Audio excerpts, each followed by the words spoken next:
Ok, êtes-vous maintenant prêt pour écouter la deuxième partie? Est-ce que tu peux dire à celui qui est à côté de toi que aujourd'hui c'est aujourd'hui?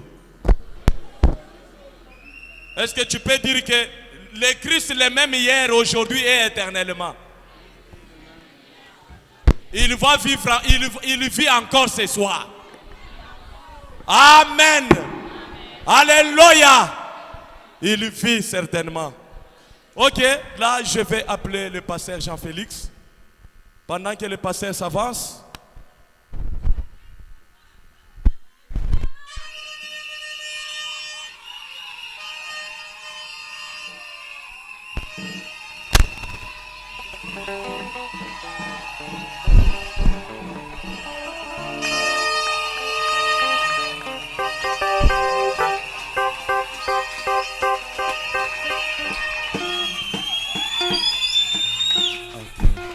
Merci beaucoup. Asante kabisa. Alors, sans plus tarder vraiment le temps, Bila kukawia na kuponda muda, je tiens d'abord à vous saluer vous tous. natia na kumisalimu sisi bote. Et je salue aussi les hommes de Dieu qui sont derrière moi. Nasalimu pia batumishi ya Mungu benye kwa Les nyuma hommes de Dieu, yangu. que Dieu vous bénisse beaucoup. Batumishi ya Mungu, Mungu ambariki. Ah, parce que vous êtes venus Juu vraiment. na kwa kuheshimu aliko yetu. Alors que les très hauts vous bénissent beaucoup. Wa juu ambariki kwa utajiri. Alors, en ce moment, Mwi wakati l'homme qu'on attendait, il est déjà là. mtu mwamba tunakuwa na jiandae eko Et tayari. que moi je gaspille le temps, Haiko mzuri ni ponde wakati, je vais vous demander tout simplement de se lever. lakini mimi nitamiomba msimame tu. Parce que nous devons l'accueillir. Ndio tunapasha kumpokelea. Est-ce qu'on peut nous entonner quelque chose là-bas? Unaweza tumiako kakitu kwa pale. Ah, même si vous ne chantez pas, mais quelque chose là. Hata kama kuna misemo lakini tu munemba tu muziki bule.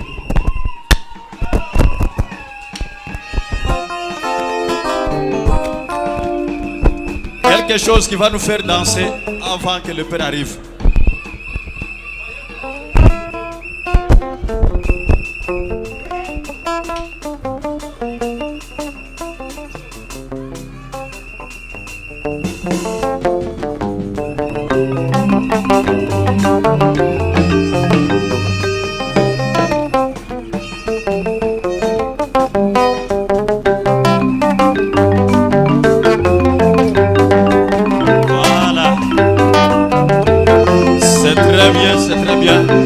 Est-ce qu'on peut bouger un peu? Est-ce qu'on peut bouger au rythme de la musique là-bas? Ouais, on bouge un peu là-bas.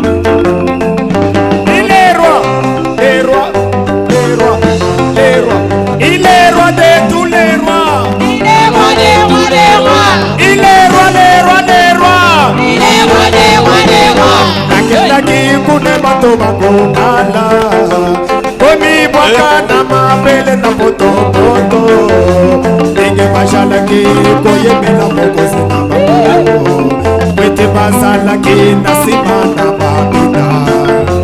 Kobabinelaka mokozi ndenge nini yo. Na esengo. Abinelaka mokozi ndenge nini yo. Na esengo.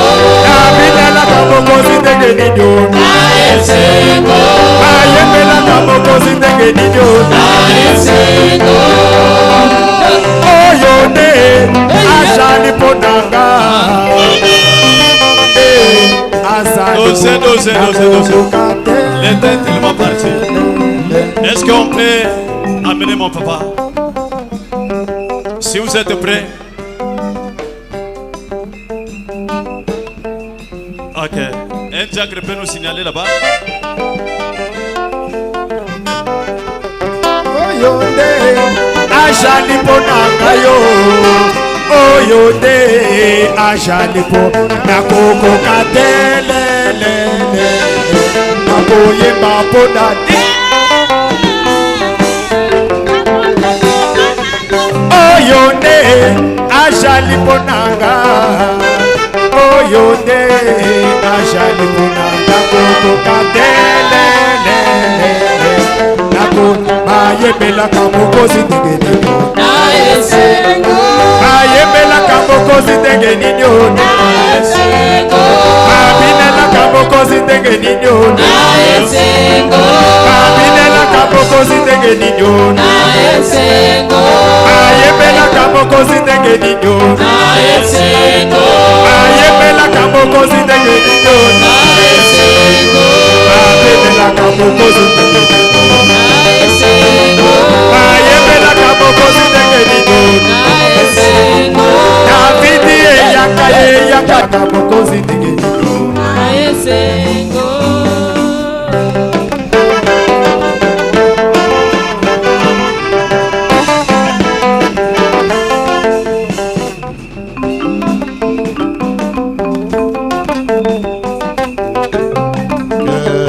Richement. Bwana amebariki kwa utajiri. Je vais vous asseoir un instant, s'il vous plaît. Unaweza kukaa. Tu peux dire à ton frère, on va chanter à la fin. Unaweza kuambia ndugu yako tutaimba kumwisho. Au commencement, ce n'était pas la musique. Mwanzo haikuwa mimbo. Au commencement était la parole. Mwanzo ilikuwa ni neno. Et la parole était avec Dieu. Na neno lilikuwa pamoja na Mungu. Et la parole était Dieu. Na neno pia lilikuwa Mungu.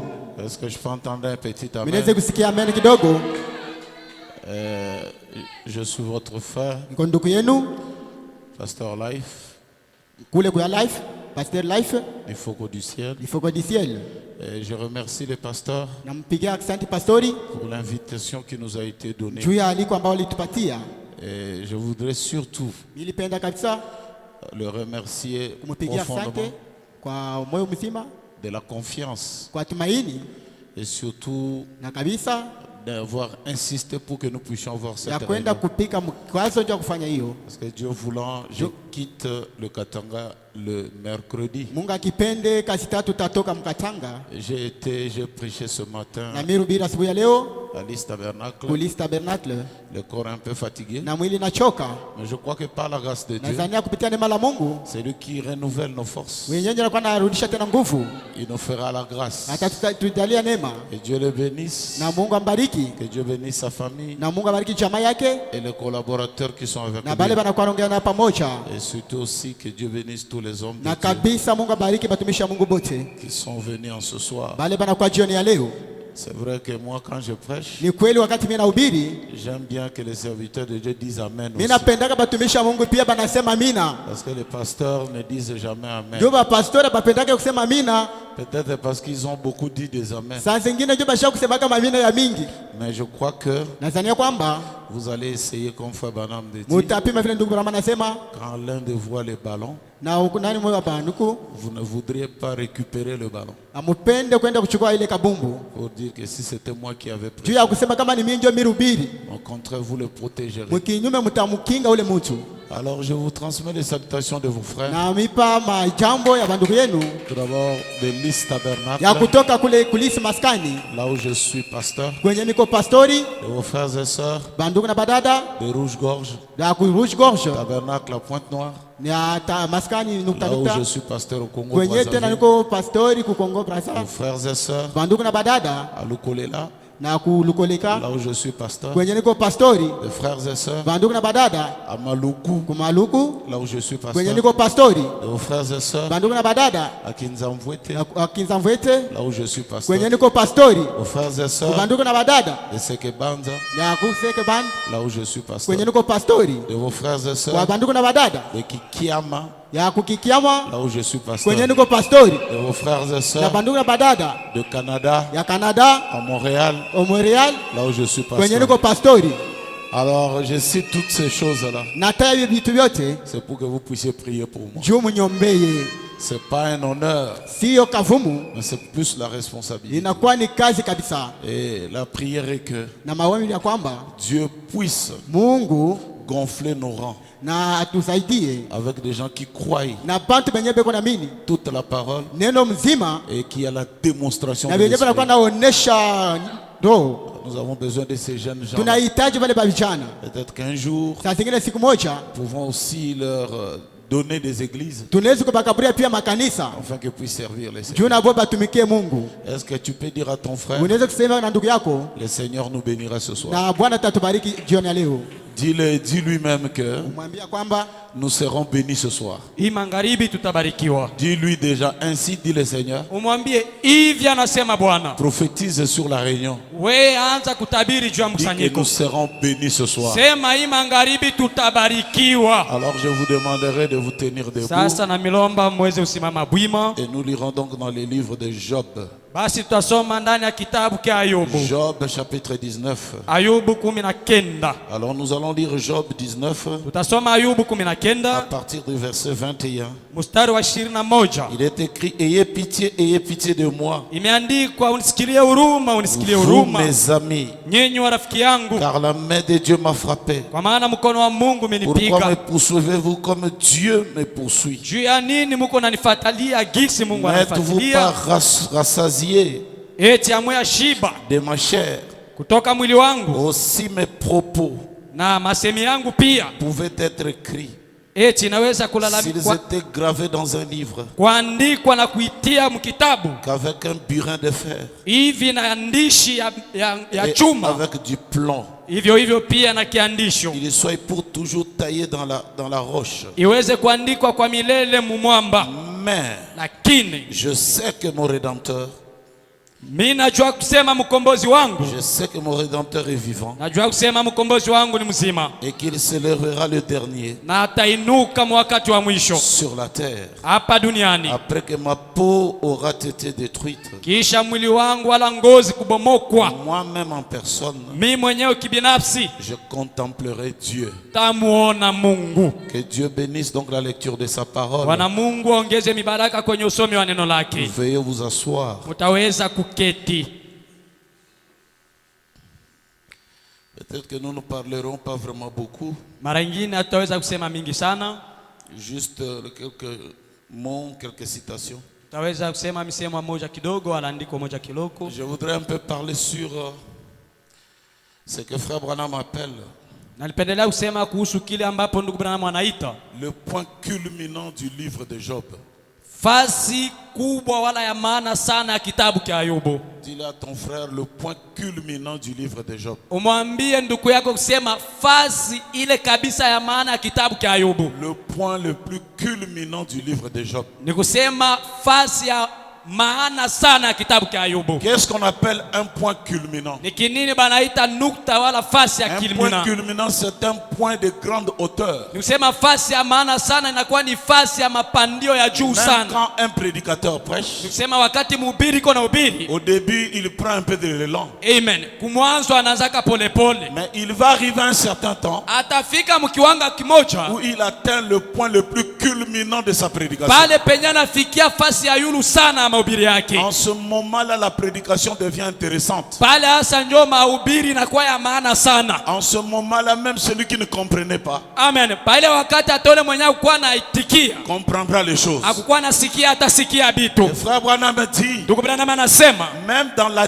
divinité, hata mumiliki ya kibumungu il y a le point le plus culminant de la divinité. kuko fasi ya yulu sana ya bumungu. Je crois que Moïse, c'était Dieu dans un homme. Na mimi kusema kama Musa ni Mungu ndani ya Je mtu. crois qu'Ésaïe, c'était Dieu dans un homme. Na mimi kusema kama Isaya ni Mungu Mais ndani ya le mtu. point le plus culminant de la divinité, Lakini fasi ya yulu sana ya bumungu, c'est quand Dieu est devenu un homme dans la personne de Jésus. amen, ni wakati Mungu alikuwa mtu ndani ya mtu wa Yesu. Et c'est la révélation suprême Hiyo ndio inakuwa ufunuo wa juu sana. que Jésus-Christ est Dieu. Na kusema Yesu Kristo Et Mungu. frère Branham me Na disait, ndugu Branham alikuwa anasema nous pouvons avoir des hommes sur la terre. tunaweza kuwa na batu hapa duniani, Aucun homme hata mtu moja n'atteindra la dimension hatafikia mkiwango qu'avait atteint le Seigneur Jésus-Christ. kiwango ambapo Bwana Yesu Kristo alifikia. Je croyais que quelqu'un allait dire un amen. Nilizania sasa utasema amina, Parce que c'est la vérité. kwa maana ni ukweli. Il y a des gens qui ont prié pour des malades. Uko batu benye baliombea Il y a des wagonjwa, gens qui ont vécu des miracles. uko batu benye baliishi miujiza. Moi-même, j'ai vécu des Mimi miracles. mwenyewe nishaishi miujiza. Quelqu'un est mort le matin. Kwenye mtu alikufa busubuhi, À 12 heures, on a prié, il est ressuscité. umiti tunaomba na fufuka. Mais il y a un miracle qui est dans la Bible. Nikusema kuko muujiza mwenye kwa Biblia. Ça, c'est un miracle copyright. Hii inakuwa ni mirake ya juu sana. C'est un miracle droit réservé. Hii inakuwa ni muujiza wa yeye Un peke. homme est mort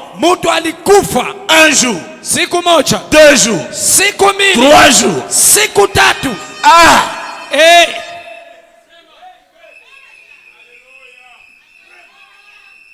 Frère, si j'étais moi à la place, Ndugu yangu, kama ingekuwa ni mimi pa ile fashi, j'aurais pu fuir. ningilikimbia mbio. Mais Jésus qui était Lakini Yesu mwenyewe alikuwa 100% homme, asilimia kwa mia mtu, 100% Dieu, asilimia kwa mia Mungu. le voilà qui vient. Tazameni amekuja. Et il a crié, Alilalamika, où est-ce que vous l'avez mis? mwe mlimutilia wapi? C'est là que l'histoire devient intéressante. Jo pale kwenye hadithi na kwa ya maana. Dites-moi où est-ce que vous l'avez mis. Munioneshe mlimuwekea Et wapi? ce soir, je dis aussi Na mimi magharibi nasema à quelqu'un, kwa mtu mmoja, même s'il est dans ton village, hata kama iko mumungini yenu, montre-moi là où tu l'as mis. munioneshe wapi Parce qu'il ulimuwekea. y aura une Kwa résurrection. maana ufufuko mmoja itafanyika. Criez un amen que le diable Mtu l'entende. mmoja anaweza kusema amina. Dites un amen que le diable l'entende. Sema amina, shetani asikie. Où est-ce que vous l'avez mis? Munimuwekea wapi? Frère Branham dit, Pale ndugu Branham anasema Jésus est venu. Yesu alikuja, Il a commencé à pleurer comme tous les autres. akaanzalia sabatu Eh, wote. notre frère Lazare, Oh, rafiki yangu il a Lazaro pleuré. akalia Mais akalia. un temps est arrivé. Sasa wakati ilifikia, Il a arrêté de pleurer. akatosha machozi. C'est la Bible dit, Na Biblia anasema il y a un temps pour toutes choses. kuna wakati kwa ajili ya kila Il y a un temps kitu. pour pleurer. Kuko wakati wa kulia, Il y a un temps aussi pour rire. kuko wakati wa Il y a un kucheka, temps pour se réjouir. kuko wakati wa kufurahika, Il y a même un temps pour crier un kuko amen. hata wakati wa wewe kusema Que amina. quelqu'un me donne cet amen. Mtu mmoja anipatishie ile amina. Oh, je me sens bien. Mimi najisikia mzuri. Je veux parler. Mimi tasema Cet homme-là, ule mtu, Frère Branham me dit, ndugu Branham anasema il est venu. alikuja, Il avait, je crois, 54 kilos. alikuwa mara nyingine na makilo 54. Toi, tu as combien? Tu as 57, hein? Uko na ngapi? Si 57. si tu diminues seulement 3, Ukatosha tu tatu, tu as la taille évangélique. wewe unakuwa na kimo cha evangelist, Tu as la taille du maître. unakuwa na kimo kwa Bwana. Frère Branham dit, je peux le voir. Ndugu Branham anasema naweza kumuona. Parce que Frère Branham, quand il prêchait, il voyait les visions. Amen. Wakati ndugu Branham alikuwa anahubiri, alikuwa anaona maonyo, Il voyait les choses. alikuwa anaona vitu vinashuka. Un jour, je l'ai entendu dire Siku moja nimsikia anasema, que l'homme que vous avez dans le film de Moïse, mtu ule mwenye mko naye mu mafilamu ya Musa, qui a joué le rôle de Dathan, mwenye alifanya fasi ya il Datani, dit, il est exactement comme ça. asana kwa vile sa ule mtu Je le vois. namuona. Hey.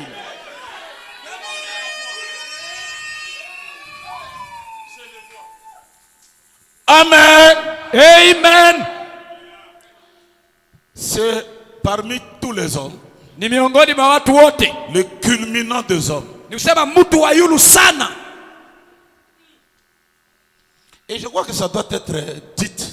Na mimi kusema kama ingiliweza semwa, Et ça doit être cru comme ça. na hiyo italalamikiwa kusema yeye ni wa yulu sana. Le culminant des hommes. Ya kusema mtu wa yulu kushinda watu Quand wote. Dieu est devenu un bébé, Wakati Mungu anakuwa bebe, quand Dieu a pleuré dans une crèche, wakati Mungu alilia fasi ya batoto, il est né miracle.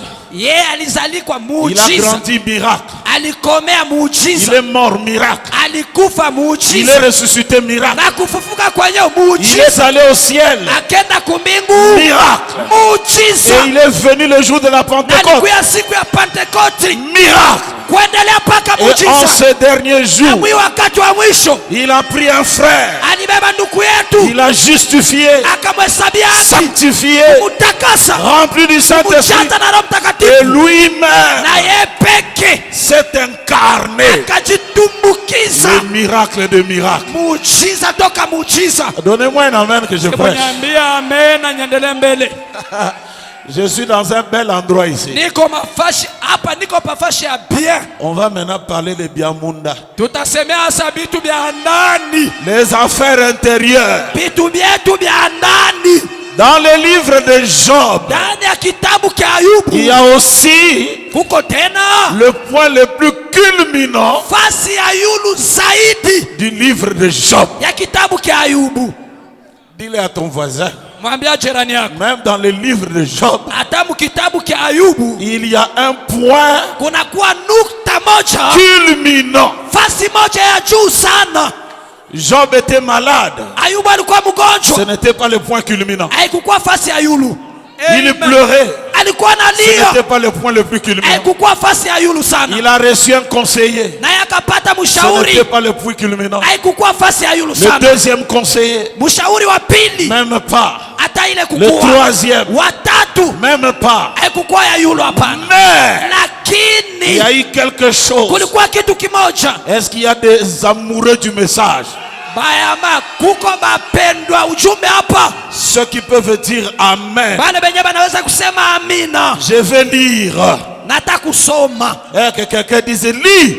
Mtu mmoja asema soma. L'appel d'Abraham Wito wa Ibrahimu. du 16-11-55. Tarehe 16 mwezi wa 11 Paragraphe 8, il dit. Mstari wa 8 Alors anasema. elle a dit, Sasa akasema nous apprécions cela. tunatapa sana Mais hiyo. oh là là, Lo, vous l'avez gardé si longtemps. munesha mchunga muda Mais mrefu. c'était juste pour moi. Lakini ilikuwa ni kwa ajili yangu. C'était le point culminant du livre tout entier. Ilikuwa ni fasi ya yulu ya kitabu kyote. C'était le point culminant Ilikuwa ni fasi ya julu sana. lorsque Elihu lui parla. Wakati Eliu alimsemea, Non pas le premier conseiller, hapana mshauri wa kwanza, non pas le deuxième, hapana wa pili, mais c'est quand ni wakati le dernier conseiller mshauri wa mwisho portant le nom de Elihu. akiitwa kwa jina ya Eliu. Quand Elihu est venu, Wakati Eliu alikuja, le livre de Job kitabu kia Ayubu est devenu succulent. ikakuwa ya butamu Le bayama. livre de Job, Kitabu kia Ayubu, je ne sais pas si quelqu'un voit. sijua kama mtu iko naona. Elihu, Eliu, Elihu. Eliu.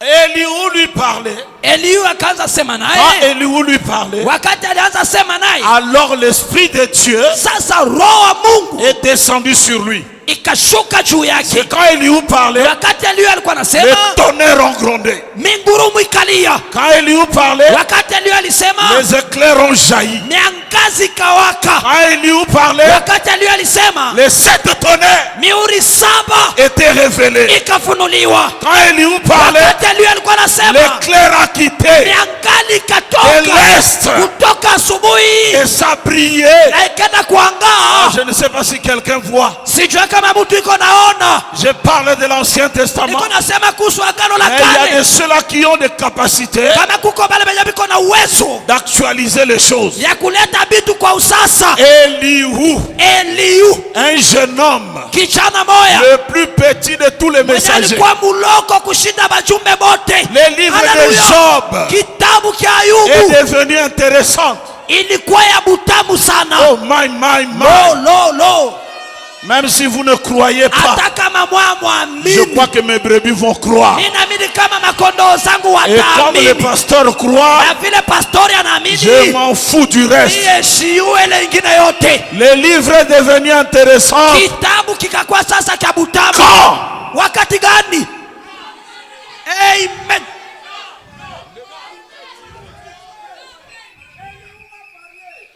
Quand Elihu a, Wakati Eliu, et c'est quand Elihu parle, wakati Eliu Job anasema, reçoit le Saint-Esprit. Ayubu anapata Roho Quand Mtakatifu. Elihu parle, Wakati Eliu anasema, les tonnerres mingurumu ont grondé en même temps. ikalia pa ile wakati. Quand Elihu a parlé, Wakati Eliu alisema, les éclairs. niangali. Et c'est comme ça que Job a crié. Kisi Ayubu alilalamika. Maintenant, Hapa sasa je sais najua que mon ya Rédempteur. kusema mkombozi wangu. Ok, quelqu'un crie Alléluia. Mtu moya sema haleluya. Je sais Najua que mon ya kama Rédempteur mkombozi wangu est vivant. yeye ni mzima. Nous aussi, Na sie pia si nous recevons Elihu kama tunampokea Eliu et qu'il nous prêche, na anatuhubiri, c'est là où l'histoire de la rédemption pale hadithi ya ukombozi atteint le point inafikia munukta, le plus culminant. nukta ya butamu nzuri sana. Lo. Vous commencez à m'épuiser. Mnaanza kunimaliza nguvu Frère Branham dit, pale. Ndugu Branham anasema si vous dites Amen, kama mnasema amina, vous devenez des messies. pale mnakuwa bamasia.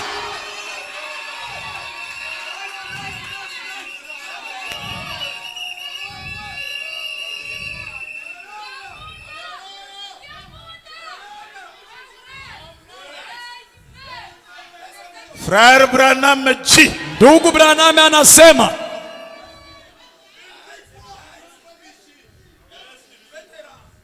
quelqu'un dit life parle. Quelqu'un dit life prêche.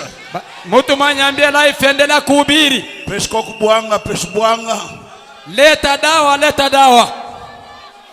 Une bannière paragraphe 8. Bendera kifungo yake ya 8. Une paragraphe 8. Kifungo ya 8 Une bendera bannière. Bendera moja Frère posho. Branham dit, Ndugu Branham anasema, remarquez donc, tazameni basi, c'est beau. ni mzuri. Puis peu après, Muda kidogo Job était assis là.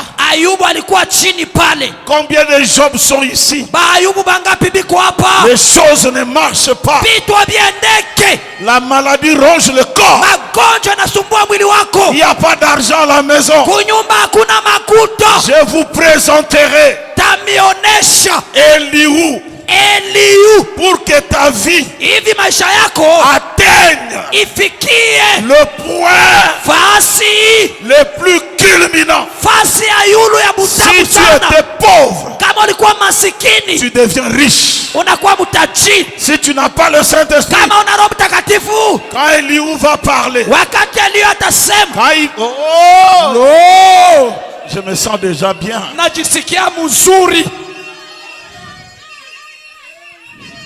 Amen. Amen. Remarquez donc, c'est beau. Tazameni namna gani Peu mzuri. après, Job était assis là. Kisha wakati kidogo Ayubu alikuwa pale chini. Job est là. Ayubu wewe uko Il pale. connaissait son cœur. Nani alikuwa anajua moyo wake? Le petit Elihu est arrivé. Ni mtoto Eliu akafika. Frère Branham dit qu'il était de petite taille. Ndugu Branham anasema alikuwa wa mfupi. Elihu, Eliu c'était un jeune. ilikuwa kiana.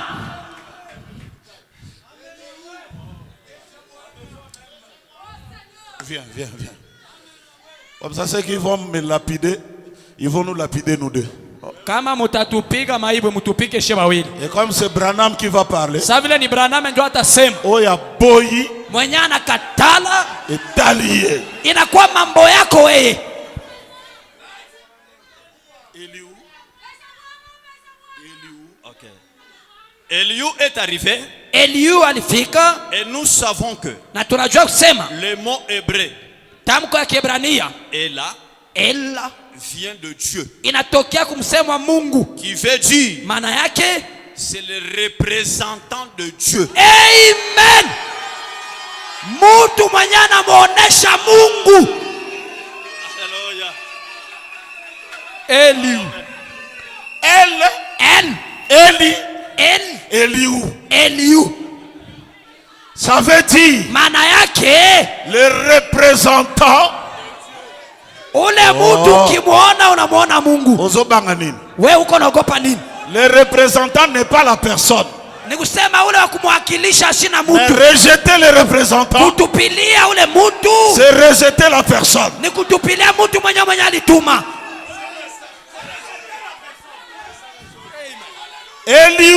Elihu c'est le représentant ni mwakilishi de Dieu wa Mungu sur la terre. hapa duniani.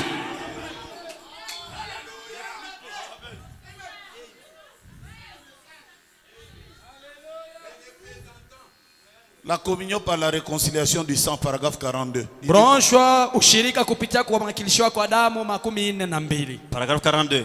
42. Alors, Sasa de l'Est kutoka asubuhi est venu kulikuja le petit prince Elihu, huyu akida mdogo Eliu. le représentant de Christ. Yeye mwenye anakuwa mwakilishi wa Kristo. Ngaïté. Aina mie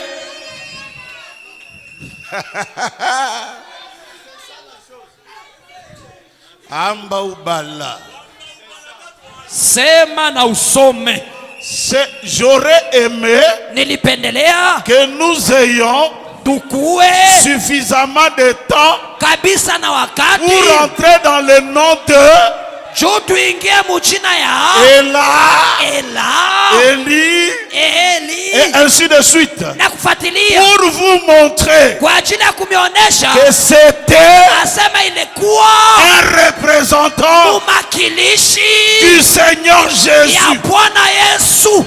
Que quelqu'un crie Alléluia. Mtu mmoja asema haleluya. Le représentant Mwakilishi du Seigneur wa Jésus. Bwana Yesu. Amen. C'est le point. Ni fasi On kiwango. peut recevoir des frères. Unaweza kupokea On bandugu, peut recevoir des cousins. kupokea bandugu On peut wengine, recevoir tout ce qu'on veut. kupokea bayomba na Mais kadhalika. quand les représentants, Wakati mwakilishi oh, hey,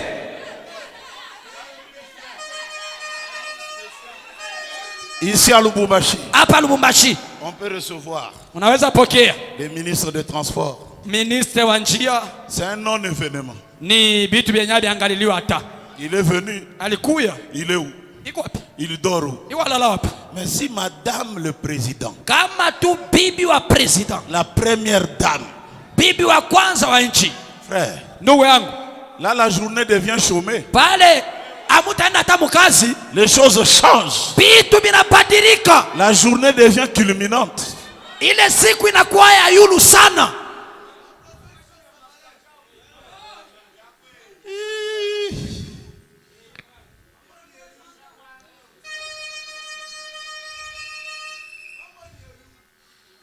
Il est où? Dieu dans sa parole, paragraphe 15. Zanabroshwa Mungu ndani ya maneno yake kifungu yake ya 15. Il a dit, Alisema, tu parles comme une femme insensée. unasema sasa mwanamke mpumbafu. L'Éternel a donné Wa milele alileta et l'Éternel a ôté. na yeye mwenyewe alibibeba tena. Que le nom de l'Éternel soit béni. Hivi basi jina la Bwana libarikiwe. Et ces grands moments de test, Asa hii wakati kubwa ya mapimo, et puis kisha de l'Est kutoka asubuhi vint le jeune Eliou. kukatokea kiana Eliu. J'aurais souhaité que Nilipendelea hivi nous ayons suffisamment de temps tukuwe na wakati pour analyser ces noms kwa ajili ya kufananisha hii jina et vous montrer wala ce que kuichambua signifie. na kumionyesha maana yake, Et pour 3 points, na kisha mwakilishi, le Fils de Dieu, mwana wa Mungu, et tout homme na kila mtu qui tient bon mwenye anashika vema dans le prêt, ndani ya mapimo na même majaribu, pour le Fils de Dieu, hata kwa ajili ya mwana wa Mungu, Dieu viendra à lui Mungu atamkujia et s'occupera de lui na atahusikana naye après la fin du test. kisha mwisho wa vipimo. Que tu dises à ton voisin, Mwambia jirani yako, si Eliou vient, kama Eliu anakuya, les épreuves sont terminées. mabipimo inamanisika, La pauvreté est terminée. umasikini munamanisika. Pasteur, même si on dit que ton église est une petite église, Pastor hata kama anasema kanisa c'est lako ni zéro. kidogo, ni vya Il faut bure. comprendre Inabidi que nous uelewe sommes arrivés kusema tunafika au temps du mwakati point mufashi le plus culminant. ya yulu sana. Les petites églises l'ont terminé. Tumakanisa tuloko Ce tumanisike soir, hii magharibi, le désir de ton cœur, nia ya roho yako Dieu te le donne. Mungu akukabulie. Sois la Amen. tête Na kwa kichwa, et non la queue. hapana mukina. Sois le premier Kuwa wa kwanza, et non le dernier. hapana wa mwisho. Qui est Eliou? Eliu ni nani? Eliou veut dire Eliu maana yake le représentant de Jésus-Christ wakilishi wa Bwana Yesu Kristo sur la terre. hapa duniani. Lo. Je commence par la plus petite échelle. Naanzia pa fasi ya chini. Persévérant. Ndani ya bronsha kudumu. Paragraphe 97. 97. Persévérant. Bronsha kudumu. Paragraphe 97. 67. Persévérant. Kudumu. Paragraphe 97. 97. Écrivez 97 là-bas, tu verras ça. Andika 97 pale na 97 utaona. Ah, excusez-moi. Munihurumie. C'est comme si je n'ai pas envoyé ça. Iko sawa vile shikumtumia Mais haya. viens lire. Kuya usome. Anasema hapa. Et maintenant, Na sasa 3 points. tatu Toute personne kila mtu qui est ici mwenye iko hapa et qui est membre na de mwenye ces anakuwa assemblées mwana memba makusanyiko par ici hapa devrait être fier angelipasha kuwa na heri de son pasteur. ya mchungaji wake. Oh, bango ba boyo lo ba men ningeni. Mnakatala kusema amina juu ya nini?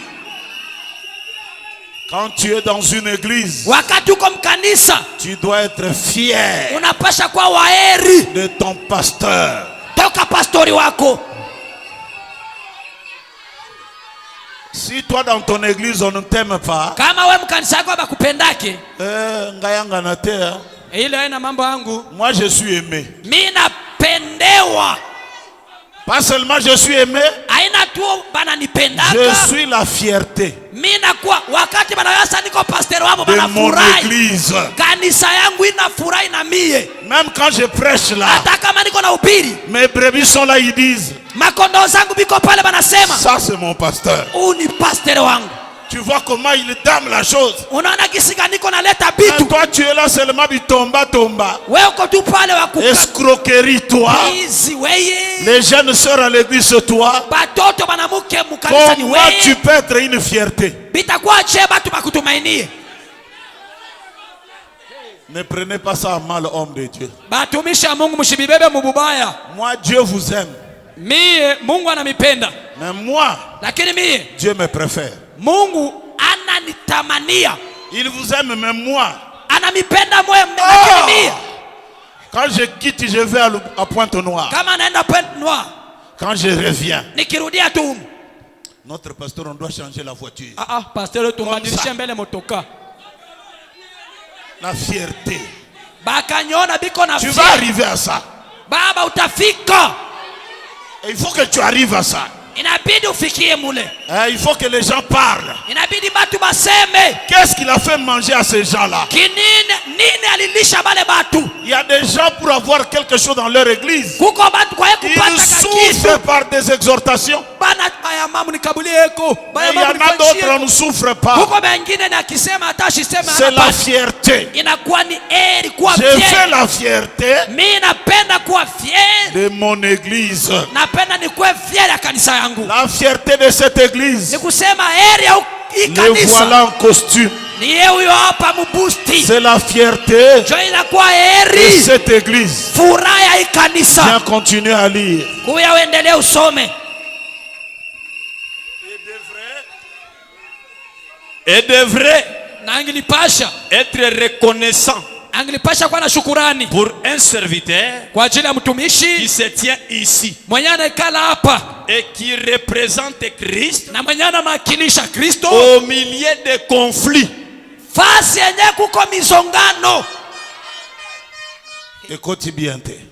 Amen. Abia ingia mzuri. Votre pasteur Pastori wenu représente Christ anamwakilisha Kristo. au milieu de conflits. Fasi yenye kunakuwa mizongano.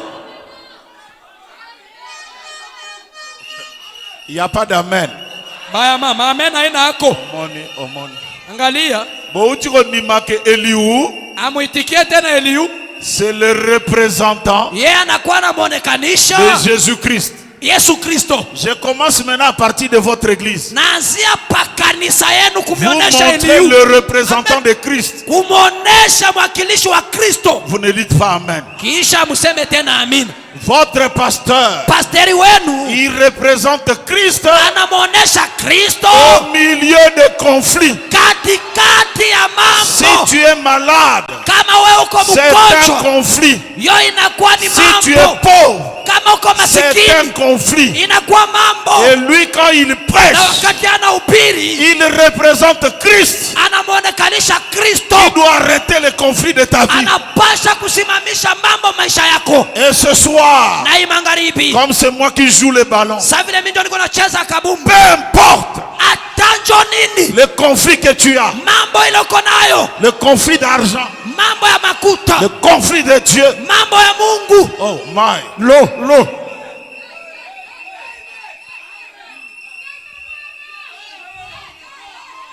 Je voulais seulement savoir Nilipendelea tu kujua si vous pouvez croire au plus petit échelon kama mnaweza kuamini viwango vya chini que votre pasteur na kusema pastor wenu c'est le représentant de Christ yeye ndio anamuonekanisha Kristo en temps de conflit. wakati ya mambo maisha yako. Voici votre Elihu. Angalia Elihu wenu.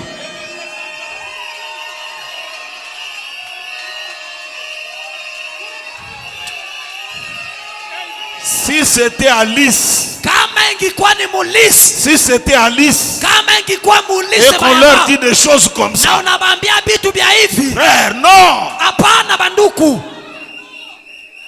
Yango moni be vie na bino changeaka te. Maisha yenu ibadilike. Babiloko yango ne salaka. Hii mambo ndio inafanyaka La vie de l'église change. maisha ya kanisa ibadilike. C'est plus que la magie. Hii inashinda hata dawa, C'est plus que la franc-maçonnerie. inashinda hata C'est framasonerie, plus que la rose-croix. inashinda Rose Croix. Il y a beaucoup de pasteurs dans cette ville Kuko bapastere bamingi muhimu qui ngini sont dans des loges. penye biko mu maloji, Ils ont l'argent, biko na makuta, du sang.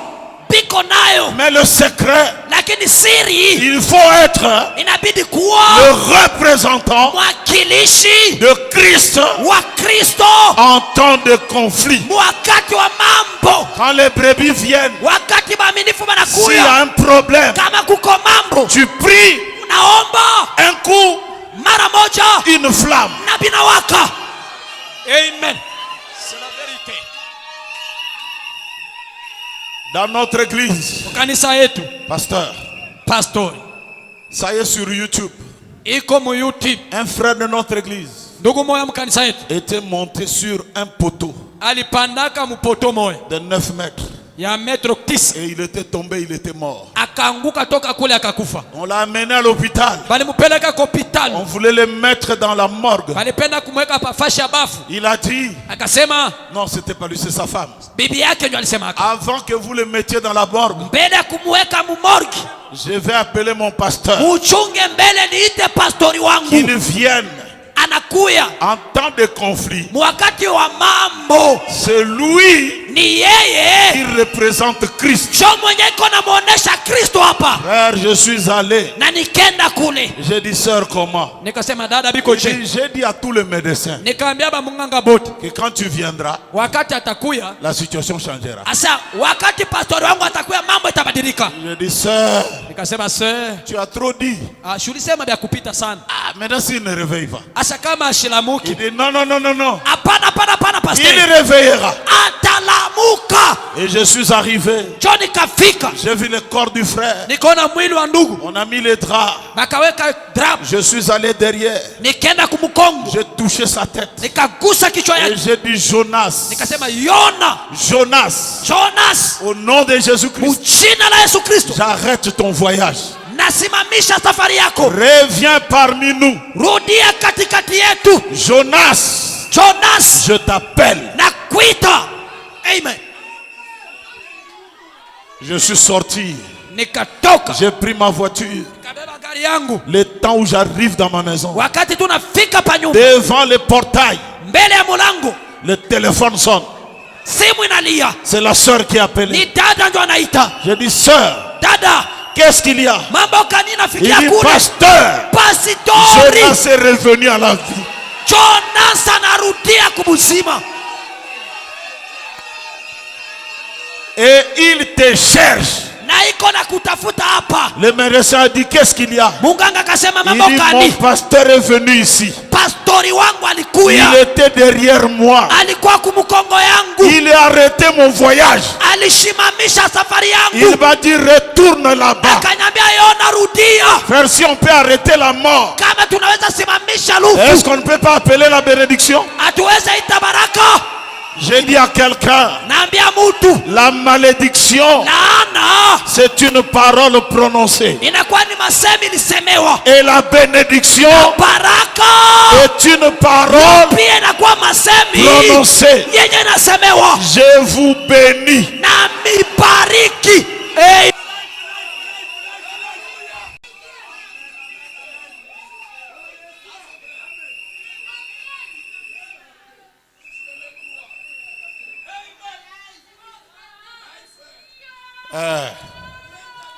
Amen, oui. Ndiyo.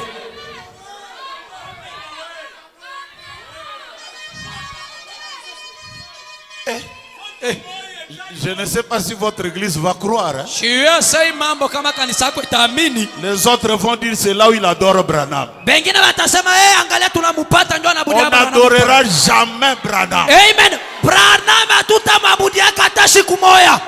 Amen. Jamais. Kama hata siku moja. D'ailleurs, Kwanza, la question de l'adoration mambo ya mabudai est déjà réglée. yo ishamanizikaka. L'adorable, Mwabudai le louable, wa le kusifu, glorifiable, wa kutukuza c'est le Seigneur ni Jésus. Bwana Yesu Kristo. Mais la question, Lakini mambo c'est le lieu. ni fasi. Amen. Parce que le lieu a toujours changé. Nafasi inabadilikaka.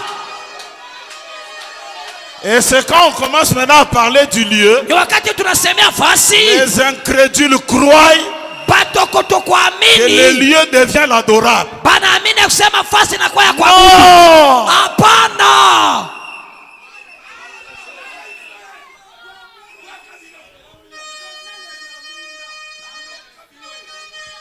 L'Éternel n'a-t-il parlé qu'à Moïse, paragraphe 57. Wamilele- Avant qu'on nous lise ça, Mbele ya siku sema hii, il faut qu'on nous projette ça. inabidi batuwekee hayo pale. Comme ça, tout le monde va lire. Pale kila mtu atajisomea Et Eliou aussi va lire. na Eliu pia atasoma. Envoyez-le nous.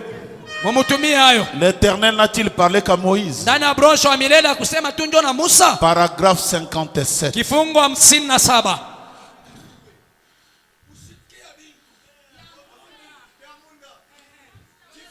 Donnez-le nous, frère, s'il vous plaît. Utupatie ndugu basi. Donnez-le nous, paragraphe. Ah. Pale. Paragraphe 57. Maintenant, Sasa j'aimerais que vous sachiez, nilipendelea mupate kujua. et regardez 3 points. Oui. Regardez. Tazameni. On reprend 57. Tunarudishia pale. Maintenant, Sasa j'aimerais que vous sachiez que, napendelea mjue hivi. regardez, Angalia. 3 points de suspension. Nukta tatu ya kuendelea. La personne qui demande aux gens Mtu ule anaolomba batu de regarder 3 points ya kusema baangalie nukta tatu à moi, kwangu, et je demande aux gens nalomba batu de le faire baife vile afin de pouvoir hivi baweze attirer leur attention. kuangalia. Voyez-vous? Kuangalifu, munaona? Regardez à moi.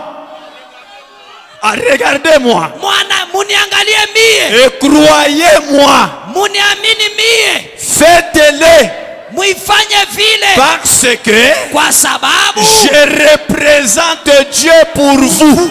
kwa maana namuonesha Mungu kwa ajili yenu. Eh bien, Bema. Amen.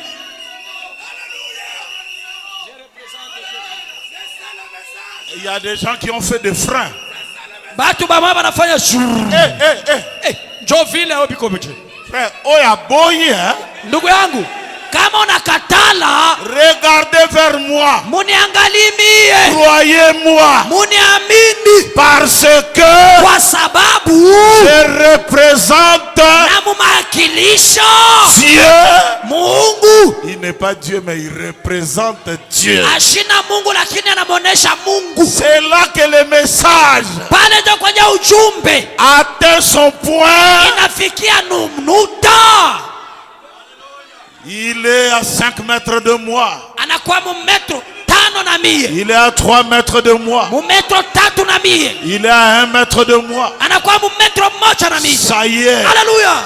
Anakuwa hapa. Il s'installe. Anaingia Maintenant. hapa sasa. Papa Acha.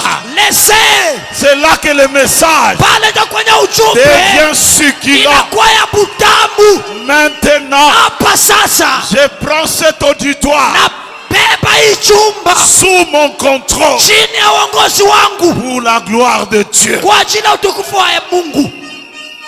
Est-ce que je peux lire d'autres citations? Bayama, nisome bingine. Je vais t'envoyer toutes les citations. takutumia ile maandiko yote Et tu vas donner aux hommes de Dieu. utakabolea batumishi ya Mungu. Bon, moi, on m'appelle Mimi bananitaka Zubwa Mifundo, asema shefu ya maandiko. roi des citations. Yeye mwenyewe anakuwa shefu wa maandiko. Maintenant, Sasa mettez-nous l'expectative, paragraphe 33. mtuku weke ndani ya brosha ngojea 33. Paragraphe 33. 33. Hey. Expectative, paragraphe 33. Ndani ya brosha ngojea 33. Monte un peu, monte. Panda ako pale, panda. Monte, monte, monte. Panda, panda, Monte, panda, monte, panda. monte, monte, monte. Panda ako tena. Monte un peu. Panda. Pale. Maintenant, Sasa soyez en prière. mukwe katika maombi. Vous n'êtes pas obligé Mwe amshurutishwe. d'incliner la tête.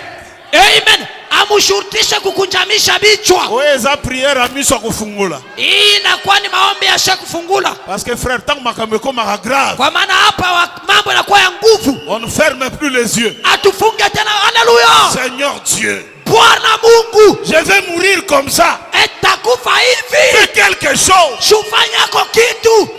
Amen. À moins que je vous demande de le faire. Na miomba mufanye vile. À moins que je vous demande de le faire. Ijapokuwa mpaka Et de nilombe prier. mufanye na muweze kuomba. Maintenant, je dois parler à cet homme. Sasa nataka kusema na huyu mtu Juste un peu afin kidogo tu hivi de contacter son esprit. hivi niingie muwasiliano na roho yake. Et j'aimerais que Na napendelea hivi vous tous, mwebote vous m'aidiez ce soir. munisaidie hii magharibi. Que chaque chrétien Kila Mukristo prie aombe dans son cœur. ndani ya roho yake, Parce qu'il y a des incrédules kwa maana kuna kwa batokuamini qui sont assis ici. penye biko chini hapa, Des critiqueurs bachekeleaji sont assis ici. biko chini hapa. Et vous vous rendez compte Na mnajua kusema que je représente le Seigneur. asema hapa niko nasimamia hapa fashi ya Bwana.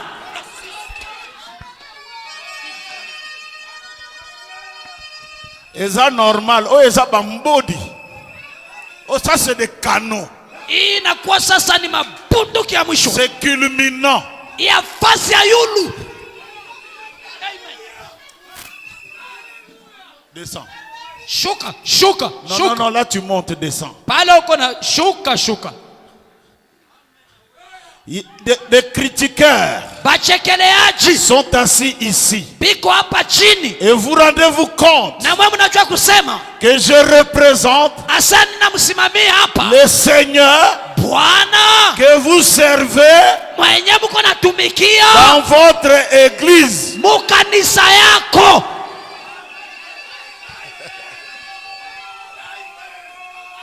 Et vous comprenez Na munaelewa kusema dans quelle position mufashi kani je me trouve. na geukia Quelquefois devant 100 000 personnes. mbele ya batu 1,100 Je représente na makilisha Jésus-Christ. Yesu Kristo. Donc vous qui aimez, Ni kusema ule mko namupenda priez pour moi. mupate kunyombea. Amen. Je n'entends pas d'amen. Shishikie maamina. Qui est Eliou? Eliu ni nani? Le représentant. Mwakilishi. Alors mes frères et sœurs, Hivi bandugu na badata, je vous présente na waonesha Eliou Elihu de notre temps. wa wakati wetu. Quand vous l'écoutez, Wakati mnamsikia l'éclair. miangali, Quand vous l'écoutez, wakati mnamsikia le tonnerre gronde. mingurumu Quand vous inapiga, l'écoutez, wakati mnamsikia tu peux crier. unaweza lalamika. Je sais, Najua, je sais najua que mon rédempteur, ya kusema mkombozi wangu il est comment? iko je, Il est comment? iko je.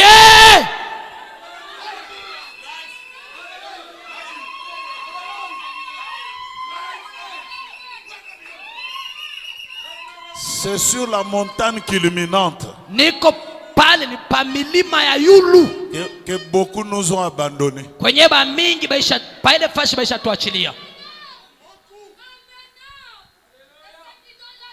Je sais qu'il y aura même des gens qui vont écouter ça. Najua kusema huko batu bataifuata hii. Et ceux qui aiment couper, Na benye bapenda ukata tubipani. il faut qu'on encore dit. Oh, lifoko anasema tena. C'est comme si c'est moi qui ai dit. Iko sawa vile minjo nilisema. Est-ce que ngala kufela bino ne kulus? Minjo nilikufaa kumsalaba. Est-ce que c'est moi qui est parti jusqu'à la montagne du soleil couchant? Minjo nilienda kule kumulima wa kuchua kwa jua.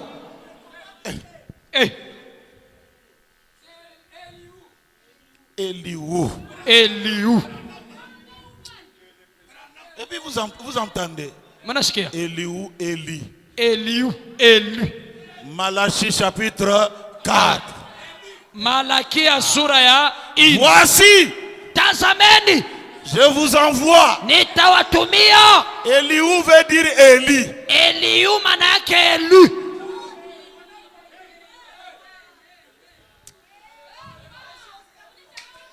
Une dernière citation. Andiko ya mwisho.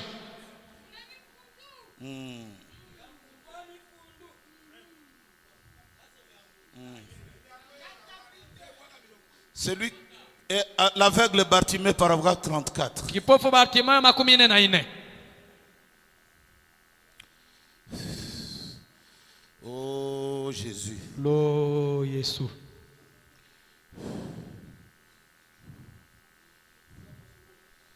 C'est déjà projeté. Je suis en train de chercher là où la chose il y est. Ninatafuta pale penye fasi yenyewe iko. Jésus. Yeah. Ah, bon, je commence. Basi na. Très bien. Mzuri. Faites venir votre patient. Leta mgonjwa wako. Maintenant que tout le monde soit respectueux. Kila mtu akwe wa heshima. Tout aussi juste un instant. Mwale ya mzuri sana. Cet homme ici debout. Huyu mtu hapa chini. Un esprit de surdité est sur lui. Pepo mchafu ya kutokusikia na iko juu yake. Inclinez la tête jusqu'à ce que nous arrivions à faire partie cela. Mkujamishe kichwa mpaka pale tutafukuza hiyo. Oh Seigneur bienveillant. Bwana mpendwa. Pastori, lis-nous ça.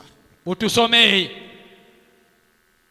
Ô Seigneur bienveillant, Bwana mpendwa, Père céleste, Baba wa mbinguni, je sens cet ennemi maintenant ninamusikia huyo adui hapa sasa. alors qu'il s'agite Wakati yenye iko natikisika et qu'il essaye de retenir cet homme. na iko najaribu kumshika huyu mtu. Mais il est peut-être si sourd qu'il ne peut même pas entendre ta parole. Anakuwa mara nyingine kisiwi mkiwango nya atasikia hata neno yako. Je ne sais pas. Sijue mie. Toi tu le sais. Lakini wewe Bwana unajua. Et maintenant Seigneur, Sasa hapa Bwana, si tel est le cas, kama ndio mambo iko vile, permets que la foi de ton serviteur s'élève. ruhusu basi imani ya mtumishi wako inyanguke. S'élève très haut. Inyanguke yulu sana. Descend dans son corps. Shuka ndani ya mwili wake. Sachant ceci, Ukijua hivi que tu as promis de chasser les esprits ya kusema ulilaka kufukuza mapepo par l'imposition des mains. Et voici un esprit de surdité. L'homme n'entend pas. Mais toi, Seigneur, tu peux lui restituer son oui. Et maintenant, croyant par la foi, je viens défier cet esprit qui est sur lui. Et au nom de Jésus-Christ, celui que je représente, le calvaire, celui que je représente, le calvaire, où il a remporté la victoire sur toi, Satan, et sur toute ton espèce, et toutes tes maladies. En effet, hivi basi il a triomphé alishinda, et il a envoyé ses serviteurs na hapa akatuma watumishi wake afin qu'ils puissent apporter ses bénédictions aux gens. hivi balete hii mibaraka kubatu. Sors de cet homme Toka kwa huyu mtu au nom de Jésus-Christ. mujina la Yesu Kristo, Je t'ordonne de le faire. na kulomba na kuamurisha utoke. M'entendez-vous? We unanisikia? Est-ce que tu entends? Eti unasikia? Est-ce que tu entends? Eti unasikia? Papa, Baba, un de vos frères avait chanté. moja ndugu yetu aliimba, Je n'ai jamais vu un homme qui passe près de la croix, reste le même. Quelque chose doit se passer dans son cœur. Vrai. Les hommes amassent de l'argent. Alléluia. Et ils s'en vont à Jérusalem. Là où mon sauveur fut crucifié. Ils s'en vont comme de grands touristes.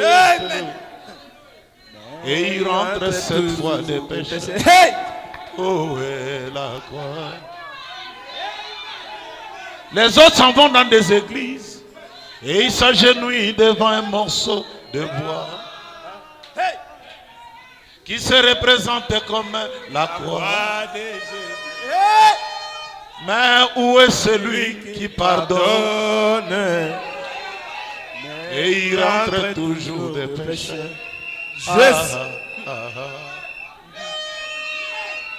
Merci Seigneur Jésus. Merci Seigneur Jésus. Car en contact avec ce message, Amen. moi j'ai bien trouvé cette croix. Ce n'est plus une croix physique. Je représente le calvaire. Calvario. Amen.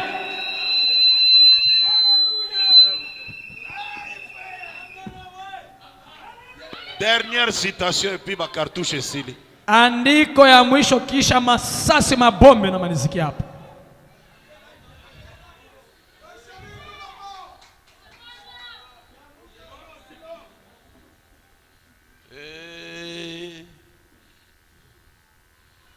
Frère Branham, Ndugu Branham, le témoignage paragraphe 90. broncho wa ushuhuda makumi Il tisa dit, anasema, Seigneur Dieu, Bwana Mungu, je crois cela. naamini hii mambo, Et je me tiens devant ton peuple niko mbele ya taifa yako comme ton représentant. sa vile mwakilishi wako. Alléluia. Haleluya, Comme ton ambassadeur. sa vile mubalozi wako. Et j'ai dit à Satan ce soir, Naambia shetani magharibi, tu n'as plus le droit hauna tena na haki de retenir ces gens. ya kushika aba batu. Ils croient. Baamini Dieu guérit leur cœur. Bwana Mungu utunza maroho yabo Qui se sout dans son esprit. baweze kushinda na maroho yabo. Maintenant je te réprimande. Sasa wewe na kuamrisha Satan, shetani, toi les démons we pepo qui fait souffrir ces gens, mwenye uko na teswa aba batu, sors d'eux au nom de Jésus-Christ. toka baba batu mujina la Yesu Kristo. Croyez-vous que vous êtes guéris? Munaamini sasa mnashatunzwa? Si vous croyez, Kama munaamini, tenez-vous debout. mushimame bwima. Louez Dieu. Sifu Bwana. Glorifiez-le. Tukuza Bwana. Tenez-vous debout. Simama Et bwima. vous croyez que vous êtes guéris? Na munaamini sasa mshapata matunzo. Tapez les mains. Mupike mikono. Tapez les mains. Mupike mikono. Dites, Sema. merci Seigneur Jésus. Merci Seigneur Jésus. Amen. C'est merveilleux.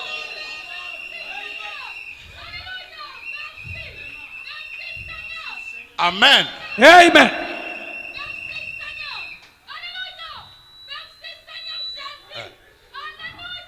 Amen.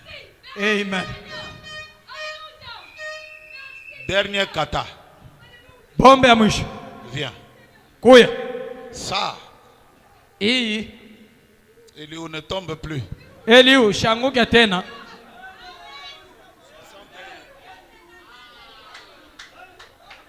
Cette femme Huyu mwanamke qui se tient devant moi mwenye iko mbele yangu hapa est une chrétienne. yeye ni Mkristo. Elle pourrait être une athée Mara nyingine iko mtokuamini. ou une critique, Nisema yeye ni mchekeleaji.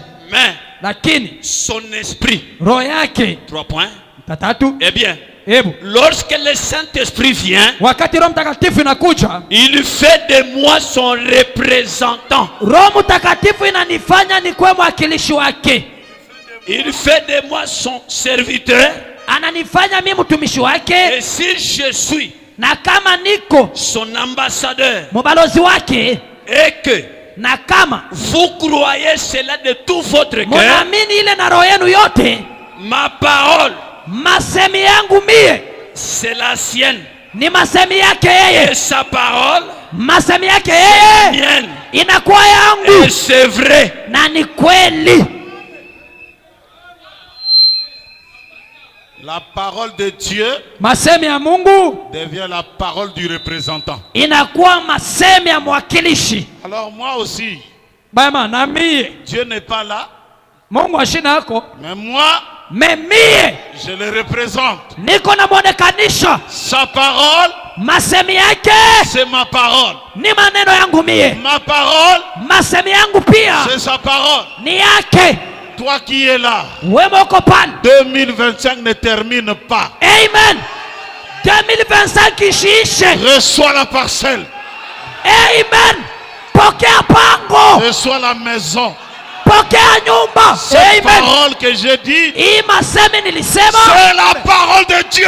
ni maneno ya Mungu. Que celui qui le croit pousse des cris de joie. Ule mwenye anaamini alalamika.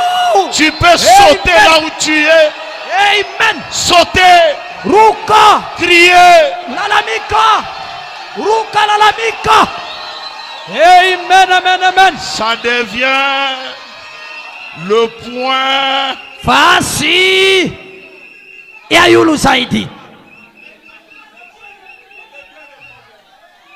Tu ne cherches plus loin. Wewe utafutia tena mbali.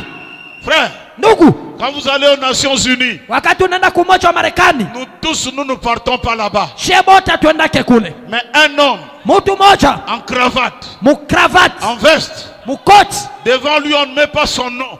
mbele ya jina ya mtu mwenye abaweke On jina ne met yake, pas son nom devant lui. abaweke jina mbele yake. On écrit République démocratique du Congo. Banaandika Republic Democratic ya Congo. Quand on fait l'appel, Bakaita, on dit République démocratique du Congo. bakaita Republic Democratic ya Congo. Au lieu de voir tout un pays, Pale ya kuona nchi mzima, c'est un homme. banaona mtu moya. Le Congo, c'est moi. Kongo ni mie. Ce qu'il dit là-bas Kile Kenya atasema nous engage. inakuwa mambo yetu shebote. Hein? Njo vile Même si le président n'est pas là, hata kama rais wa nchi même anako, si nous tous ne sommes pas là, hata kama shebote tunako, il est le représentant yeye njo de anatuonesha la République ya Republika démocratique Demokratika du Congo. ya Kongo. Le Congo devient un homme Kongo inakuwa mutu en cravate. mukravati. Congo. Kongo.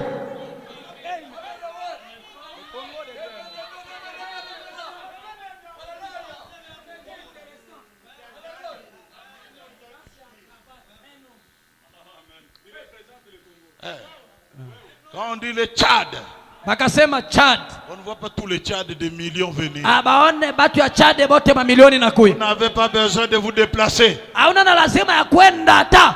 Je vais dire, Tasema, je vais parler. tasema Maintenant là devant vous, mbele yenu hapa bayama. vous avez le ciel.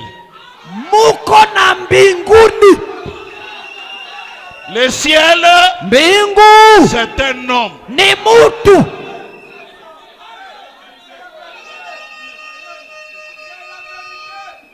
Écoute, Mshikie, si tu veux aller en Afrique du Sud, kama napenda kwenda kwa Afrika ya Kusini, n'écrivez pas au président. usimwandikie rais wa nchi. Va traiter avec quelqu'un ici. Wende tu ongea na mtu hapo. Le représentant Mwakilishi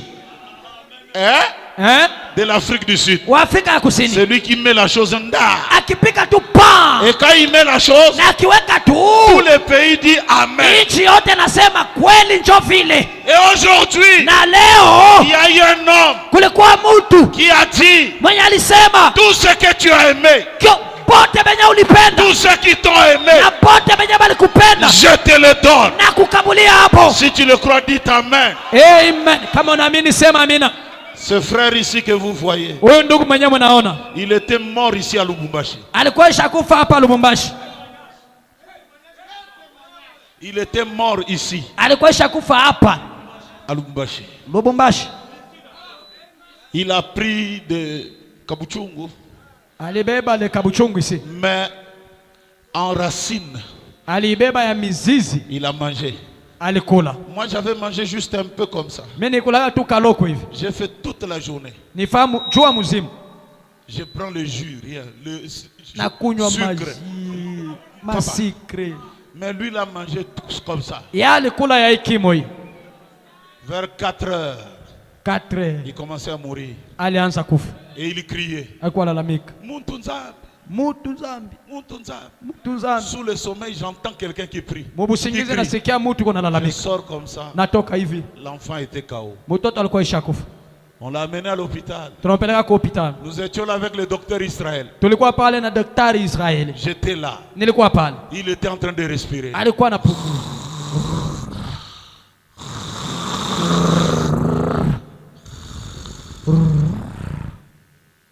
Fini. Kumwisho. Lui là, Yeye mko namuona hapa. Iko mbele yetu. j'ai dit au docteur Israël, Namwambia daktari Israeli, mais le gars là est mort. basi huyu mchungaji anakufa. Ah, pasteur, il respire par les oreilles. Oh, iko napumzikia kupitia masikio. J'ai dit, tu le dis pour me consoler. Unaisema tu juu tu ya kunifariji. Je suis allé, je l'ai touché. Nilienda nikamgusa. J'ai dit, aigle, Nikasema tai, reviens à la vie. rudia kumzima. Au nom du Seigneur Jésus-Christ. Jina la Yesu Kristo. On doit retourner à Pointe-Noire. Inabidi turudie Pointe Noire. Non pas dans un cercueil. Hapana msanduku. Tu dois retourner vivant. Wewe utarudia mzima. Au nom de Jésus-Christ. Jina la Yesu Kristo. Amen. Amen. J'ai laissé le cadavre sur le lit. Nikaacha maiti pa kitanda. 8 heures. Saa Je munane. suis allé dans un bureau à côté. Nikaenda kwa dawati moja Si pembeni. c'était toi, tu aurais déjà amené le cadavre. Kama ingilikuwa ni wewe bangilimpeleka zamani J'ai kumorgi. prié. Nilikuwa naomba. J'ai lisé le message. Nilikuwa nasoma. J'ai ujumbe. prié. Nilikuwa naomba. J'ai lisé le message. Nilikuwa nasoma ujumbe. À 17 heures. Musaa 15. 8 heures jusqu'à 17 heures. Kuanzia saa 2 hadi 11 saa. Le gars a crié. Yeye alikuwa tunalalamika. Où est mon Tunzam? Mtu zambi iko wapi? C'est comme ça qu'il m'appelle. Ndio ananiitaka vile. J'ai crié Alléluia. Nikasema haleluya. Et je suis venu. Na nikakuya. Frère, j'ai filmé ça. Frère, mimi nikakamata Parce que je mapicha. voulais que le témoignage soit frappant. Nilipenda ushuhude kwa ya kuonekana. Je l'ai amené à l'hôpital de cinquantenaire de Kinshasa. Nikampeleka kwa hospitali ya Senkanere Kinshasa. On a mis des trucs dans son cerveau. Baliweka mabitu mukichwa yake. Et ils ont dit, Bakasema même aussi au Congo, hata il Mkongo. dit, monsieur, Bwana, on regarde une certaine inactivité de ton cerveau. tuko naangalia servo yako Et ils ont haitumike. donné l'heure exacte de 8h à 17h. Bakasema haikutumika kuanzia 8h mpaka Son 17h. cerveau avait bloqué. Servo yake ilikuwa simama. Or, qu'est-ce que la mort? Lufu ni nini? C'est le processus irréversible Inakuwa ni hali moja yenye ishakatiwa de l'arrêt du cerveau. ya ni kusema kichwa kitumike tena. C'est ça la définition de la mort. Cho maana ya kifo. Ce n'est pas l'arrêt du cœur. Haina sema roho inaacha, hapana. Le cœur, on peut le réanimer. Roho unaweza kuitwanga twanga na rudia Et la personne peut revivre. na mtu ataishi. Mais le cerveau, Lakini kichwa dès que ça s'arrête, ikasimama tu, inaisha. c'est fini. Mais le voilà ce soir. Yeo iko hapa. Le voilà ce soir. Yeo iko hapa. Le voilà ce soir. Yeo iko pale. Notre Dieu, Mungu wetu, quand tu croises son représentant, wakati unaamini kumwakilishi wake, les choses deviennent succulentes. vitu vinakuwa vya butamu. Un jour, il était à l'église. Siku moja alikuwa mkanisa. Je ne sais pas quel chantait. On chantait quoi? J'ai entendu pas. Hein? Ville de perles et de Tulikuwa lumière. naimba muji mzuri na wa mwangaza. Il est devenu comme un fou. Akakuwa sawa mazimu. Les gens du pasteur descend, viens voir ton type là.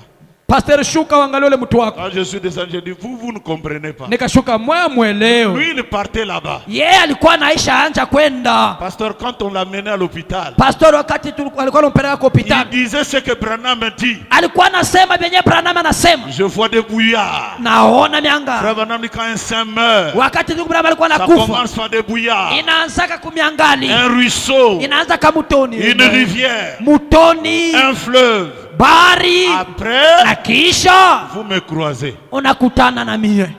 Et le gars là dit, Na Bwana huyo alisema, je vois frère Branham. naona ndugu Branham. Et j'ai pleuré. Nilikuwa nishaanzalia Je banduku. dis, ne pars pas. Nikasema ushende.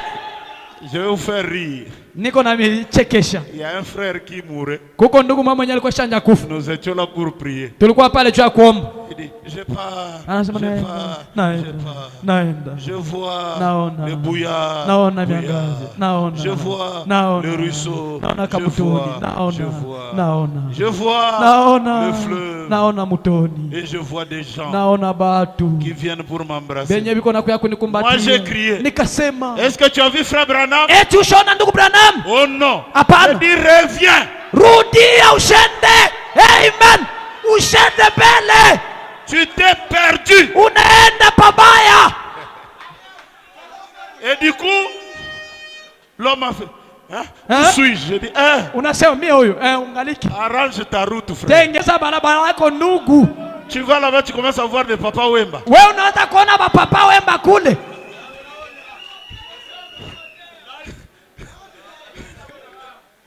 Alors je termine en disant Namaliza nikisema que celui qui est venu ce soir, ule mwenye alikuya hii alors que magharibi, tu as vu le point le plus culminant kisha wewe kuona nafasi ya nzuri sana du livre, ya kitabu. sois béni exagérément. Amen. Ubarikiwe kwa utele. Pasteur, toi qui cherches une parcelle pour ton église, Pastor, wewe mko natafuta pango cha kanisa. moi on m'appelle Mimi ananitaka Fumutoto, Fumutoto. celui qui donne des parcelles. Amen. Mtu mwenye kona kabula mapango. Ce n'est pas de la prétention. Haina kujisifu. Je ne suis jamais allé quelque part Shienda katafa shimoya. et mis mes pieds prêcher Pale kwenye naenda kuhubiri, et que le pasteur ne soit pas béni. penye pastori hayabarikiwa. Tu es béni. Unabarikiwa. J'ai dit tu es béni. Nasema unabarikiwa. Je vous prends comme témoin. Na mibeba saba shahuda. Quand cela arrivera, Wakati itafikia, vous glorifierez le nom de Dieu. mutatukuza jina la Mungu. Vous connaissez le pasteur Samader. Mnamjua Pastor Samade? Je l'ai trouvé. Nilimkuta Il n'avait rien. ashikuwa na kitu, Rien. hata kitu. Et j'ai prêché chez lui. Nilienda kuhubiri kwake. Une forte onction comme celle-ci. Upako sana huyu. Il a sauté sur moi. Alinilukia. Toute l'église était sous l'onction. Kanisa mzima ilikuwa mupako. Et j'ai dit, Samader, Nikasema Samade, je viens te donner la parcelle. nipenda kupatisha pango Je te donne la voiture. na kupatishia gari Et je te donne le voyage. na nakupatishia masafari. Voilà les trois choses. Angalia vitu vitatu. Un mois après, Mwezi moja kisha il a eu une voiture. alipata gari. 3 mois après, Miezi tatu il a eu la parcelle. alipata pango. 4 mois après, Miezi nne baadaye il est allé en France. akenda Fransa, Il est allé au Canada. akenda Canada, Il est allé aux États-Unis. akenda kumoja Marekani. Est-ce qu'il ne peut pas le faire pour toi? Aweza kufanyisha na wewe Le point le plus culminant. fasi ya yulu Sois zaidi. béni. Ubarikiwe. Merci. Amen. Sois la tête Ukwe et kichwa, non la queue. hapana Sois le mukila. premier Ukwe wa kwanza, et non le dernier. hapana wa mwisho. Et si qui le croit, Kama unaamini, crie Amen. sema amina.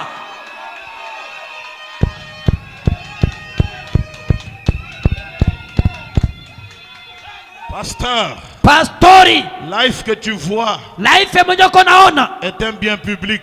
yanakuwa ni kitu kia batu bote, Il appartient à tout le monde. yeye wa mtu mote. Dieu m'a fait la grâce Mungu anifanyisha neema avec ce petit ministère. na akakazawadi kidogo. J'ai vu comment Niliona namna gani il a impacté la vie aliangazia maisha d'un frère de serviteur de Dieu. ya batumishi vya kweli ba Mungu. Quand tu n'as rien, Wakati hauna kitu, tu deviens l'esclave des autres. wewe unakuwa kichakazi, mfanyakazi wa Reçois ton wengine. indépendance. Amen.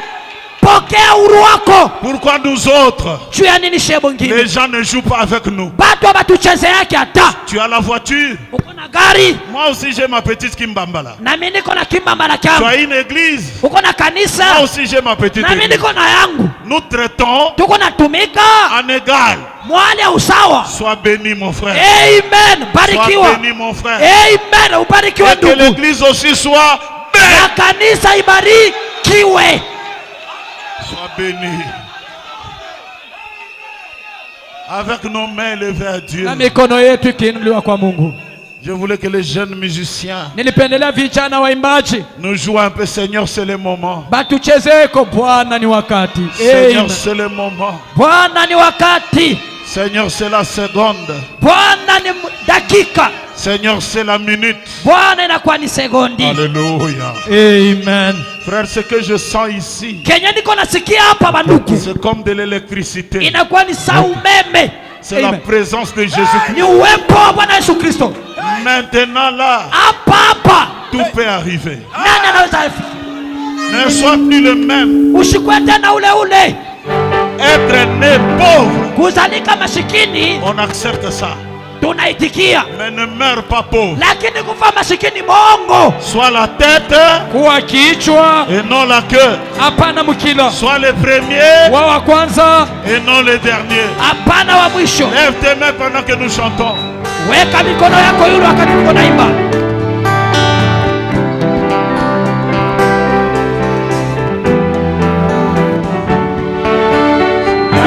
C'est le moment. Seigneur, c'est le moment. Seigneur, c'est le moment de me bénir. Seigneur, c'est le moment. Seigneur, c'est le moment. Seigneur, de me donner. Seigneur, c'est la minute. Alléluia. Je me guéris. Seigneur, oui, c'est l'heure. Oh, je vais donner. Oh, oh, oh,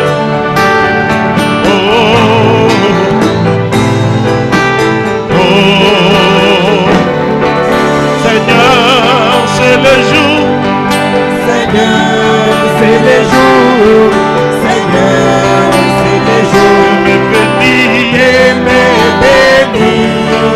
Seigneur, c'est la semaine. Seigneur, c'est la semaine. Seigneur,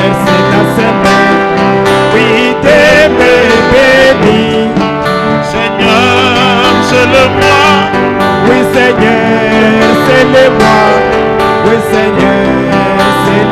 De me guérir. Oh,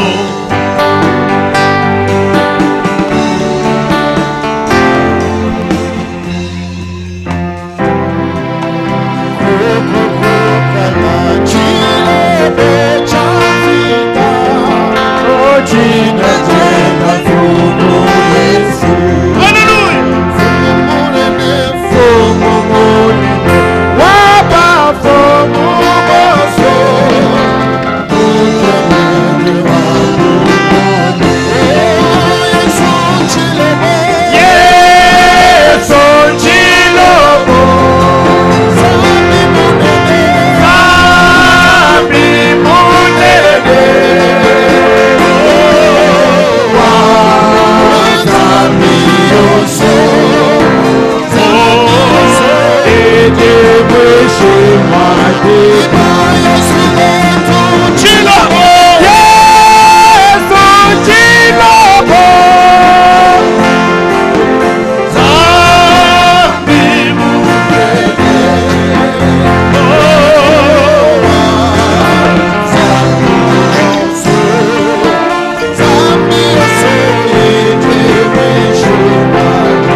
Zambi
Dieu Tout-Puissant, donateur de tous les dons excellents, mupasaji wa zawadi yote inayofaa. tes enfants ont compris Watoto bako walielewa le point culminant. fasi ya juu sana. Job a été restauré Ayubu alirudishwa upya parce qu'il a vu le point culminant. kwa maana aliona fasi Il nzuri. y a des Job ici, Kuko Ayubu hapa, leur travail ne marche pas. makazi yabo hayendeke, Il y a des maladies dans la famille. magonjwa mfamilia. Comme ils ont vu Sa vile baliona Eliu qu'ils soient tous restaurés, bote barudishwe upya, que les malades soient guéris, bagonjwa bapate matunzo, que le Saint-Esprit soit accordé, Roho Mtakatifu ipashiliwe, soit loué, upate kutukuzwa, soit glorifié, upate kutukuzwa, soit acclamé. upate kushangiliwa. Reçois nos cris de joie. Pokea mashangilio ya furaha.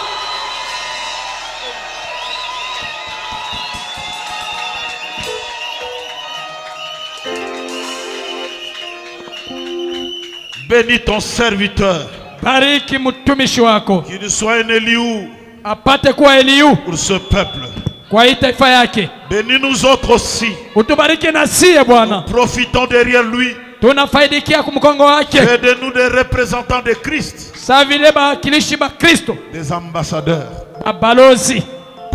Ta parole Neno yako devienne notre parole. inakuwa maneno yetu Que notre parole na neno yetu devienne ta parole. inakuwa neno yako. Sois loué, Ubarikiwe, sois béni, usifiwe, sois exalté upate kutukuzwa au siècle des siècles. mumakarna na makarna. Je crois maintenant Naamini sasa que les malades sont guéris. asa bagonjwa Je beshatuzwa crois que maintenant hapa sasa, les problèmes ont trouvé solution. mambo ishapata majibu. Sois béni Ubarikiwe au nom qui ne connaît pas d'échec. mujina yenye ishindwake, Le nom de la victoire jina ya utukufu de notre Seigneur ya Bwana wetu et Sauveur Jésus-Christ. na mkombozi Yesu Et Kristo. tous ceux qui croient Bote benye kuamini que Dieu les a bénis, ya kama Mungu ashababariki qu'ils disent baseme Amen. amen.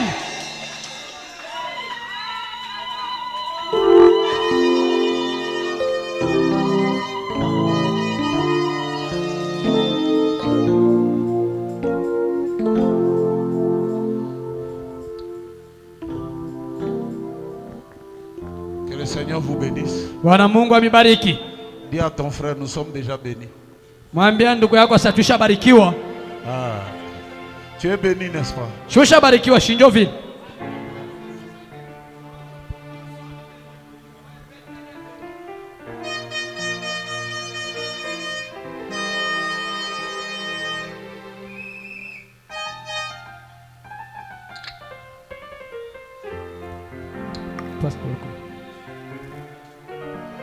Saidie.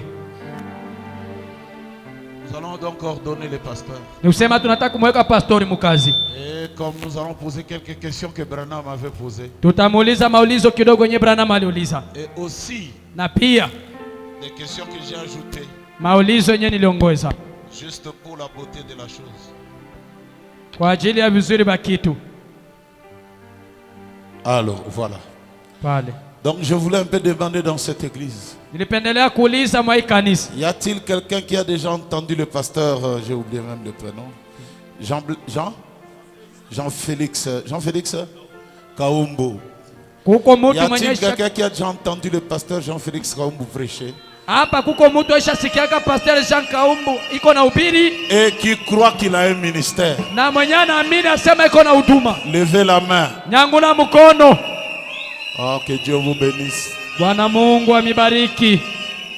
Y a-t-il quelqu'un qui a quelque chose à redire? Kuko mtu mwenye kuna kitu cha kusema kinyume na ile? Que moi je ne veux pas qu'on puisse leur donner. Mimi wangu shipende bamweke mkazi. Je connais telle chose, je connais telle Na chose. yo mambo fulani, mambo Y fulani. a-t-il quelqu'un qui va dire un avis contraire? Kuko mtu mwenye atasema maseme ya kinyume? Eh, petit, descends les bras. Shusha mkono. Ero batomola sous le bote. Ok, il n'y en a pas alors. Hakuna basi. Que Dieu bénisse tout le monde. Bwana Mungu abariki batu bote. Alors vous allez vous agenouiller. Sasa utaweza kupika magoti. Mets les mains sur cette Bible-là. Weka mkono kwa ile Biblia. Tu peux le descendre là-bas, papa. Merci Utaishusha beaucoup. basi pale. Asante. Nous revenons à vous, vous-même. Tunarudia kwako wewe mwenyewe Je pastor. n'ai jamais compris pourquoi quand on ordonne un prédicateur, Si ajua jua nini wakati biko naweka pastor mhubiri mkazi. c'est comme si on pose des questions du mariage. Inakuwa sawa vile tuko nauliza maulizo ya ndoa. Justement, le ministère est un mariage. Kweli kabisa, huduma pia ni ndoa. Pasteur Jean-Félix, Pastor Jean Félix. crois-tu que le Fils de Dieu était mort et enseveli, ressuscité le troisième jour? Eti unaamini kusema Bwana wa Mungu alikufa na kufufuka siku ya tatu? Oui, je le crois. Ndiyo nayaamini. Est-ce que tu crois que le même Fils de Dieu Eti unaamini kusema ule mwana wa Mungu a été enseveli, alizikwa, ressuscité kufufuliwa et qu'il était allé au ciel na alienda mbinguni et il est revenu le jour de la Pentecôte? na akarudia tena siku ya Pentecost? Est-ce que tu le crois? Eti unaamini? Oui, je le crois. Ndiyo mimi naamini.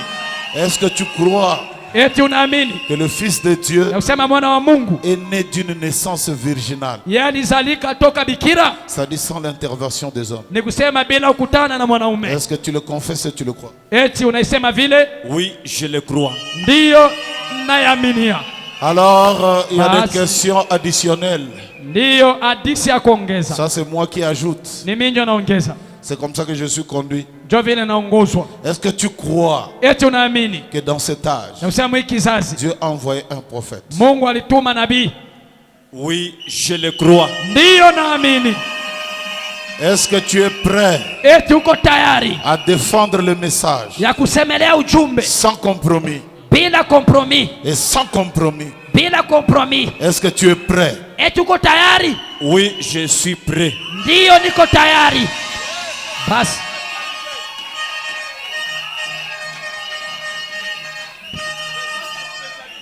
C'est la vérité. ni kweli.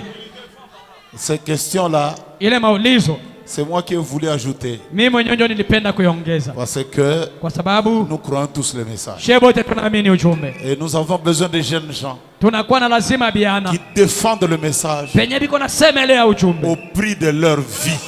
atanjo maisha yabo ende, Même si tout le monde a abandonné le na message, hata kama batu bote banaachilia ujumbe, le message c'est ta vie. ujumbe ikuwe maisha yako.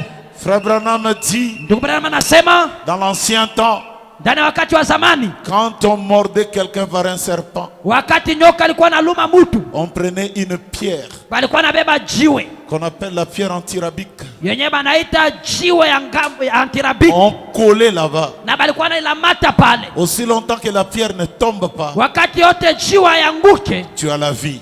wewe uko na buzima. Si la pierre tombe, Kama iwe naanguka, tu meurs. unakufa. Et le message, Na ujumbe c'est notre pierre antirabique. yonjo inakuwa jiwe yetu antirabiki. Ce n'est pas nous qui sommes collés au message. Haina shinjo tunalamata ku ujumbe, C'est le message qui nous a collés. yo ujumbe ndio inatulamata. Ne la laisse pas tomber. Usiache yanguke. Si tu tombes, Kama unaanguka, si la pierre tombe, kama jiwe inaanguka, tu meurs. Nous allons prier le Seigneur. unakufa. Basi tutaomba Bwana. Je ne sais pas, je voulais savoir. L'Est, c'est de ce côté? Ce côté-là? Tournez un peu. Geuka hivi.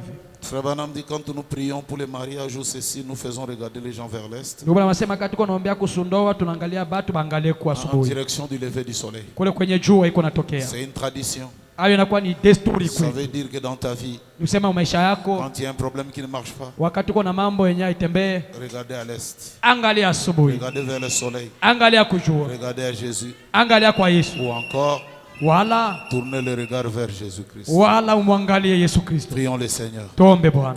Dieu notre Père, Mungu baba yetu, il y a de cela très longtemps, kuisha kwa muda mrefu, vers les années 96, miaka 96, moi-même j'ai été ordonné. mimi mwenyewe niliwekewa mkazi. Comme ton prophète dit, Sasa vile nabii wako anasema, ne peut ordonner que celui qui a été ordonné. mwenye anaweza kuamuru mkazi ni yule mwenye alishaamuriwa. Je viens pour perpétuer, Seigneur, Na kuja kwa ajili ya kuendelea cette tradition. hii desturi. Nous ne donnons pas le ministère Atukabulie mahuduma à ton hata serviteur Jean-Félix, kwa mtumishi wako Jean Felix, mais nous reconnaissons lakini tunatambua un ministère dans sa vie. ya kusema iko na huduma ndani ya C'est maisha toi, au yako. nom de Ndio Jésus-Christ. kwa maana mjina la Yesu Kristo Bénis-le umubariki. Maintenant, Seigneur, Hapa sasa Bwana il prêchera la parole atahubiri neno tout en étant bien équipé. akikuwa mwenye kuwa na vyote. Il célébrera le mariage. Ataumuru Il va mandoa, consacrer les bébés. atatolea batoto, Il va baptiser les gens. atabatiza batu. Quand il prêchera désormais, Wakati atahubiri mpaka que kwanza les leo gens soient sauvés. batu baweze kuokolewa, Que les malades soient guéris. wagonjwa bapate matunzo. Seigneur, que son ministère Bwana huduma wake change d'atmosphère. ubadilishe hali Au nom de Jésus-Christ. jina la Yesu En Kristo. tant que ton serviteur, Sa vile mtumishi wako je l'ordonne dans le ministère. namuweka mkazi Au nom du Seigneur mujina la et Bwana Sauveur Jésus-Christ. na mukozi Yesu Kristo. Amen. Amen.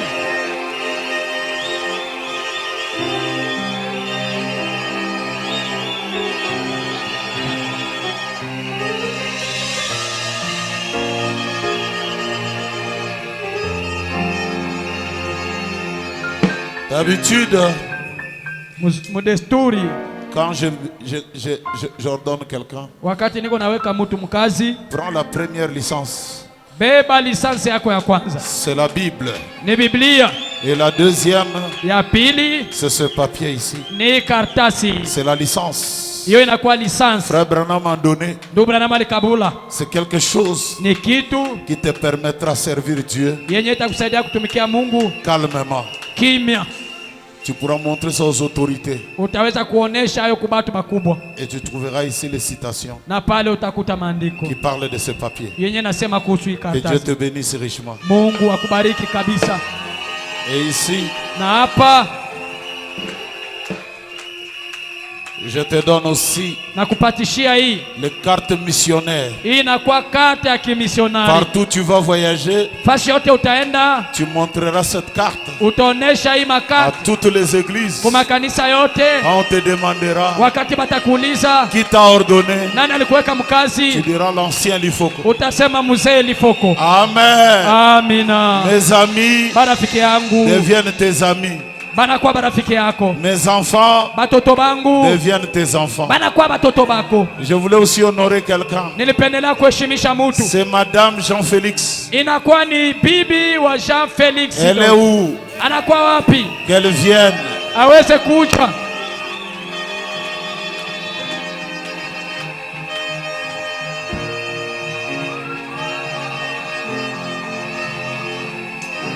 Ah. Maman, viens comme ça. Mama kuja huku. Quand Dieu appelle un homme, Wakati Mungu anaita mwanaume, il appelle aussi sa femme. anaita pia bibi yake. Ah, voilà ton épouse. Angalia bibi yako. Ok. Okay. Gloire à Dieu. Utukufu kwa Mungu. Dieu le bénisse. Mungu amibariki. Amen. Amen. Ça, c'est très bien ça. Hii inakuwa mzuri sana. C'est la première dame. Ni mama dada wa kwanza. C'est la première dame de l'église. Dada wa kwanza wa kanisa. C'est elle qui reçoit les chocs. Yeye ndio anapata makuu. Quand nous sortons de l'église, Wakati unatoka mkanisa, c'est elle qui reçoit les chocs. yeye ndio anapata makuu. Le thermomètre de la prédication, Ni kusema hivyo napokea kipimo c'est cha elle qui mahubiri. reçoit ça. Ni yeye ndio anavipata. Mais un conseil Shauri moya d'ancien, ya bazee. j'ai lu la vie de la sœur Meda. Nilisoma maisha ya dada Meda. Frère Branham lui avait dit, Ndugu Branham alimwambiaka il faut entrer à l'église, inabidi kuingia mkanisa la dernière, wa mwisho et sortir la première, na kutoka wa kwanza, pour ne pas avoir de problèmes dans l'église. juu ushikwe na mambo mkanisa. Tu entres la dernière, Unaingia wa kwanza tu sors la première. na unatoka wa mwisho Avec tes enfants, na batoto bako, vous allez à la maison. munaenda kunyumba. C'est pour ne pas fragiliser Ni juu usiweze kupozesha l'homme de Dieu. mtumishi wa Mungu. C'est juste un conseil. Ni shauri. Pasteur, mettez-vous là avec votre épouse. Pastor, mwikale pale na bibi yako.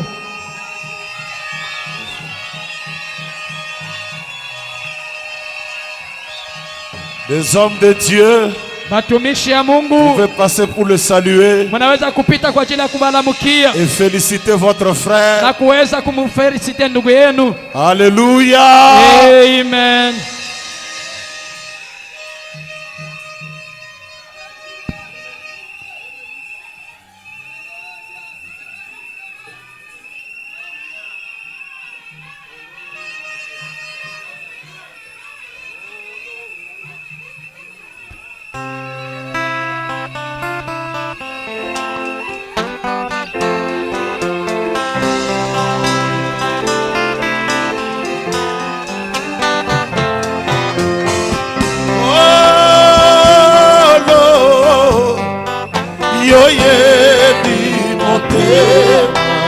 nyonso yo yebi bolingo na ngai mpo na yo kolo Yesu ye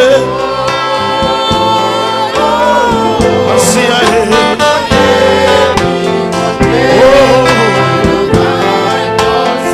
Zambo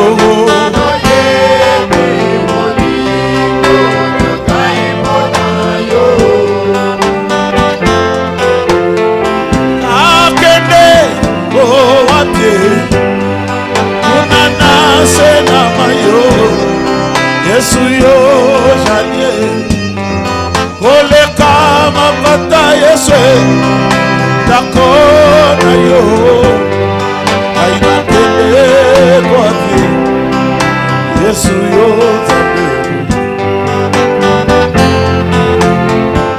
mawana ngai ya bile ite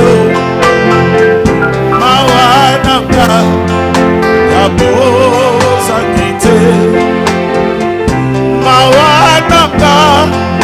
Yalilo moyo Oyese Nzambeho Aina komonate Apo moinaka Motema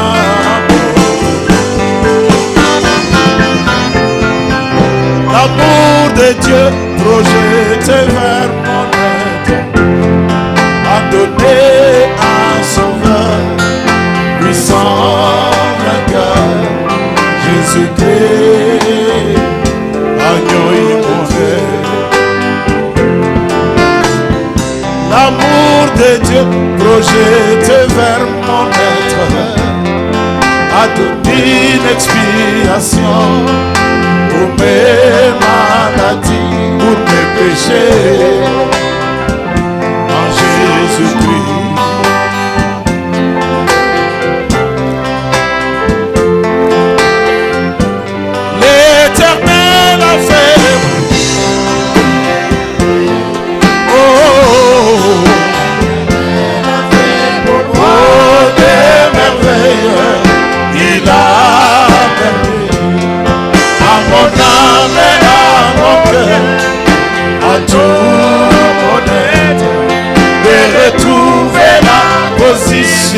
Perdue. Mawananga Yabira Mateo Mawananga Yaboza Nite Mawananga Yalilo Boyo Oye Sekizambo Aina Komonate Nabamoinanga Otema Je peux écrire comme les humains avec son doigt. Il avait écrit sur les tables de la loi avec son doigt. C'était l'écriture de Dieu lui-même. Je sais que Dieu et les humains quand tu écris papa qui peut les façons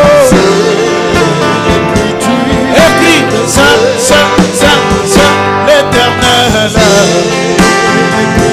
C'est la parole rendue manifeste.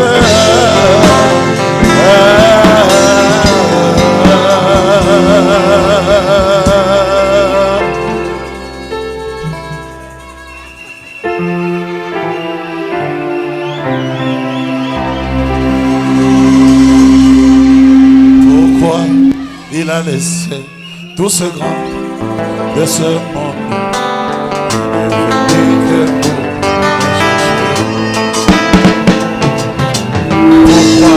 Il a laissé.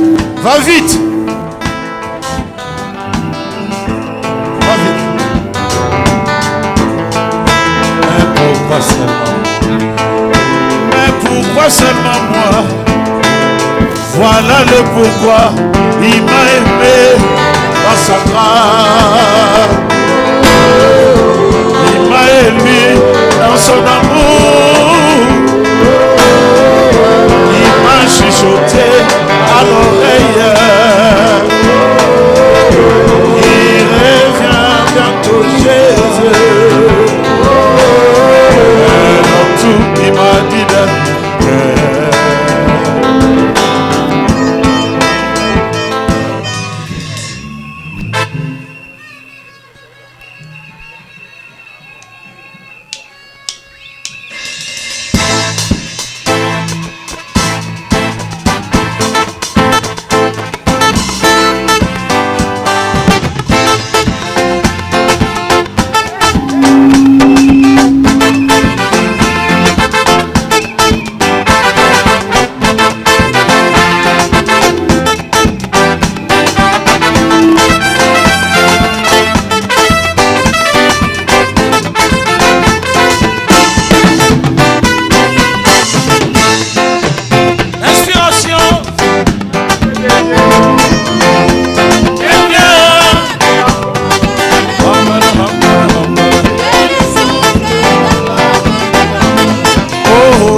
chante sans l'esprit de Dieu en lui. Ceci est semblant au cymbales qui retentissent. À l'inspiration c'est très différente. Elle fait dresser les cheveux, elle fait pousser des cris, elle fait dire amen et alléluia. Elle réconforte et elle nourrit. Elle marque la différence. C'est ça le monde de oh oh oh oh oh. Oh oh oh oh.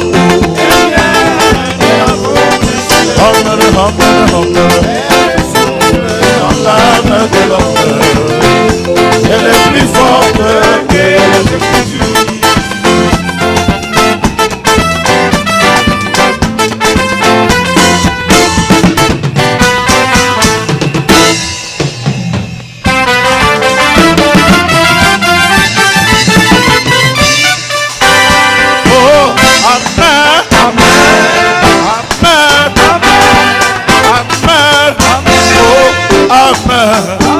Soufflez Baba, soufflez Kossier, soufflez sur nous, le roi.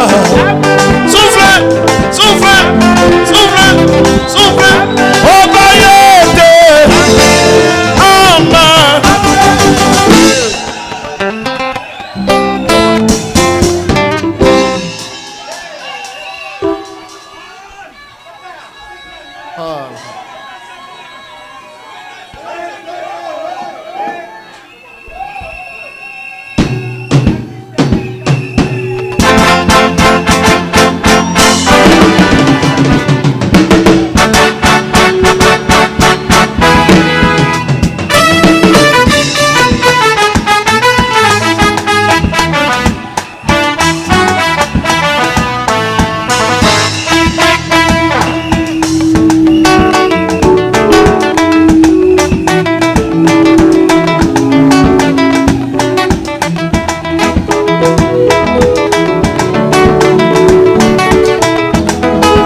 Je suis ce que je suis par la grâce de Dieu.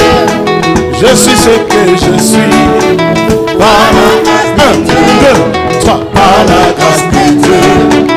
Par la grâce de Dieu. On t'appelle même frère par la grâce de Dieu. On t'appelle même la sœur par la grâce de Dieu. 1, 2, 3, par la grâce de Dieu. Tikalelo kaina binela yongo. Alleluia. Yowelingara. Yelelele. Yowelingara. Poussez les cris de joie.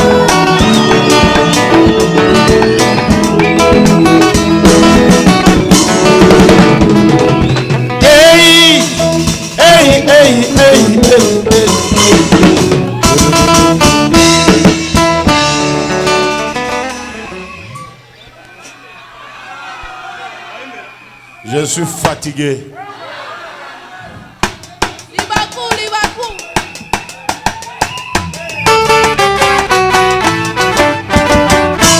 Il est roi des rois. Il est roi de tous les rois. Il est roi des rois des rois. Il est roi des rois des rois des rois des.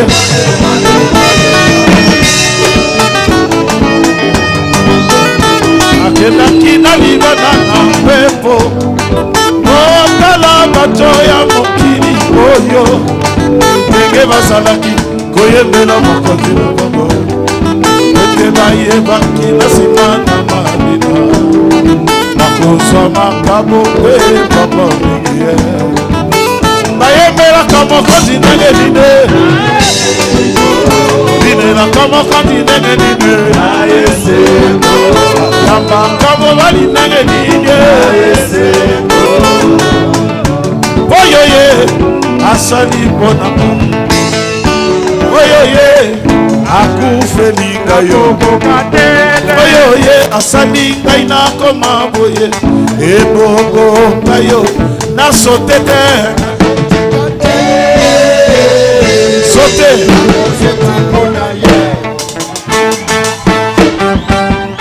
Yemela comme on continue les idées. Que Dieu vous bénisse.